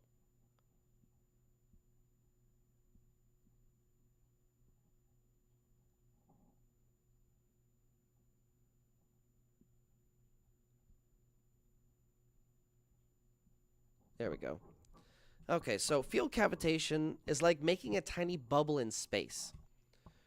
Inside that bubble, things move differently, right? Electrons and ions from the air in the environment get pulled in. They get sucked in, reorganized, and moved without rubbing and heating things up. That is why some coils, like the Abha variation of the Rodin coil, can make ozone or strange effects at very low voltages. The field is doing the work, not brute force from the electricity, from the electrons. So the shape of the coil matters a lot here, though. If the coil is wound the wrong way or in the wrong geometry, the fields fight each other, and the bubble never forms. That is why many experiments look boring or normal, that observe some of these behaviors, but not enough to warrant further investigation. The special behavior is still there. It's just being smothered by bad geometry, right? It's being masked. So the big idea, though, is this. Before we close it up here, because my voice is getting really hoarse. We've gone on, oh my God, 3 hours and 40 minutes here. This is a long lecture. But before we close it here, the real big idea is that electricity is really about how fields move, not just how much power you push. Synthetic AC listens to the fields instead of shouting at them, instead of fighting them. And when you protect the dipole and let fields collapse naturally, new behaviors start to appear in your system. And that is the basis of synthetic AC and the model in its simplest form. And with that, I really want to thank everybody for tuning in this evening. If you haven't hit that like button, please do so. It really helps out. If you haven't subscribed to my Patreon, and you can spare a little change for the effort of this research, please do so. It really helps out. Or if you can contribute to a YouTube membership, every little bit helps out with the research that I'm doing here. Again, much love and appreciation for all the support. I know a lot of people have emailed me in support of my new theories and the synthetic AC model, and I just want to reach out to everybody, including Victor Sears, and thank you all for your love and support. So with that, we are going to end the stream, and I hope everybody has a good night. I'll see you next time. Have a good night, John Gray. Thank you for tuning in, man.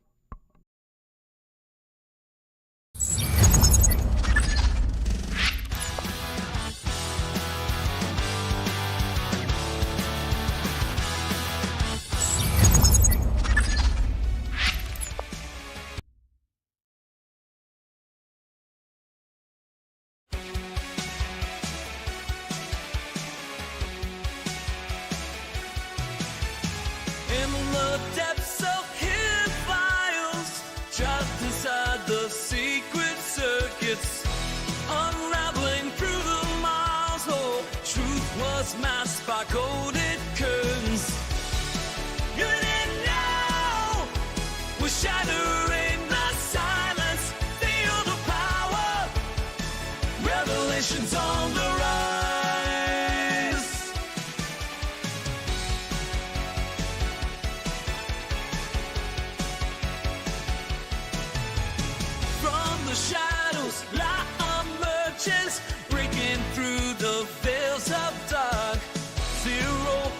planets and gravity converge, yeah, guiding voices, revelation start. Ancient whispers call, they're begging us to open our eyes.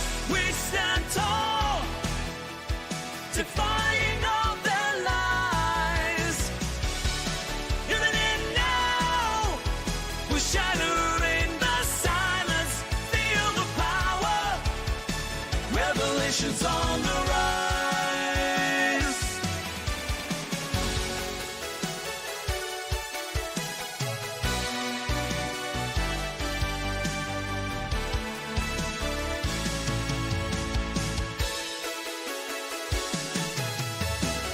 Forbidden knowledge we dare to see, unveiling secrets, setting us free. In this epic we play our part with fierce hearts. And in now we're shattering the silence. Feel the power, revelations on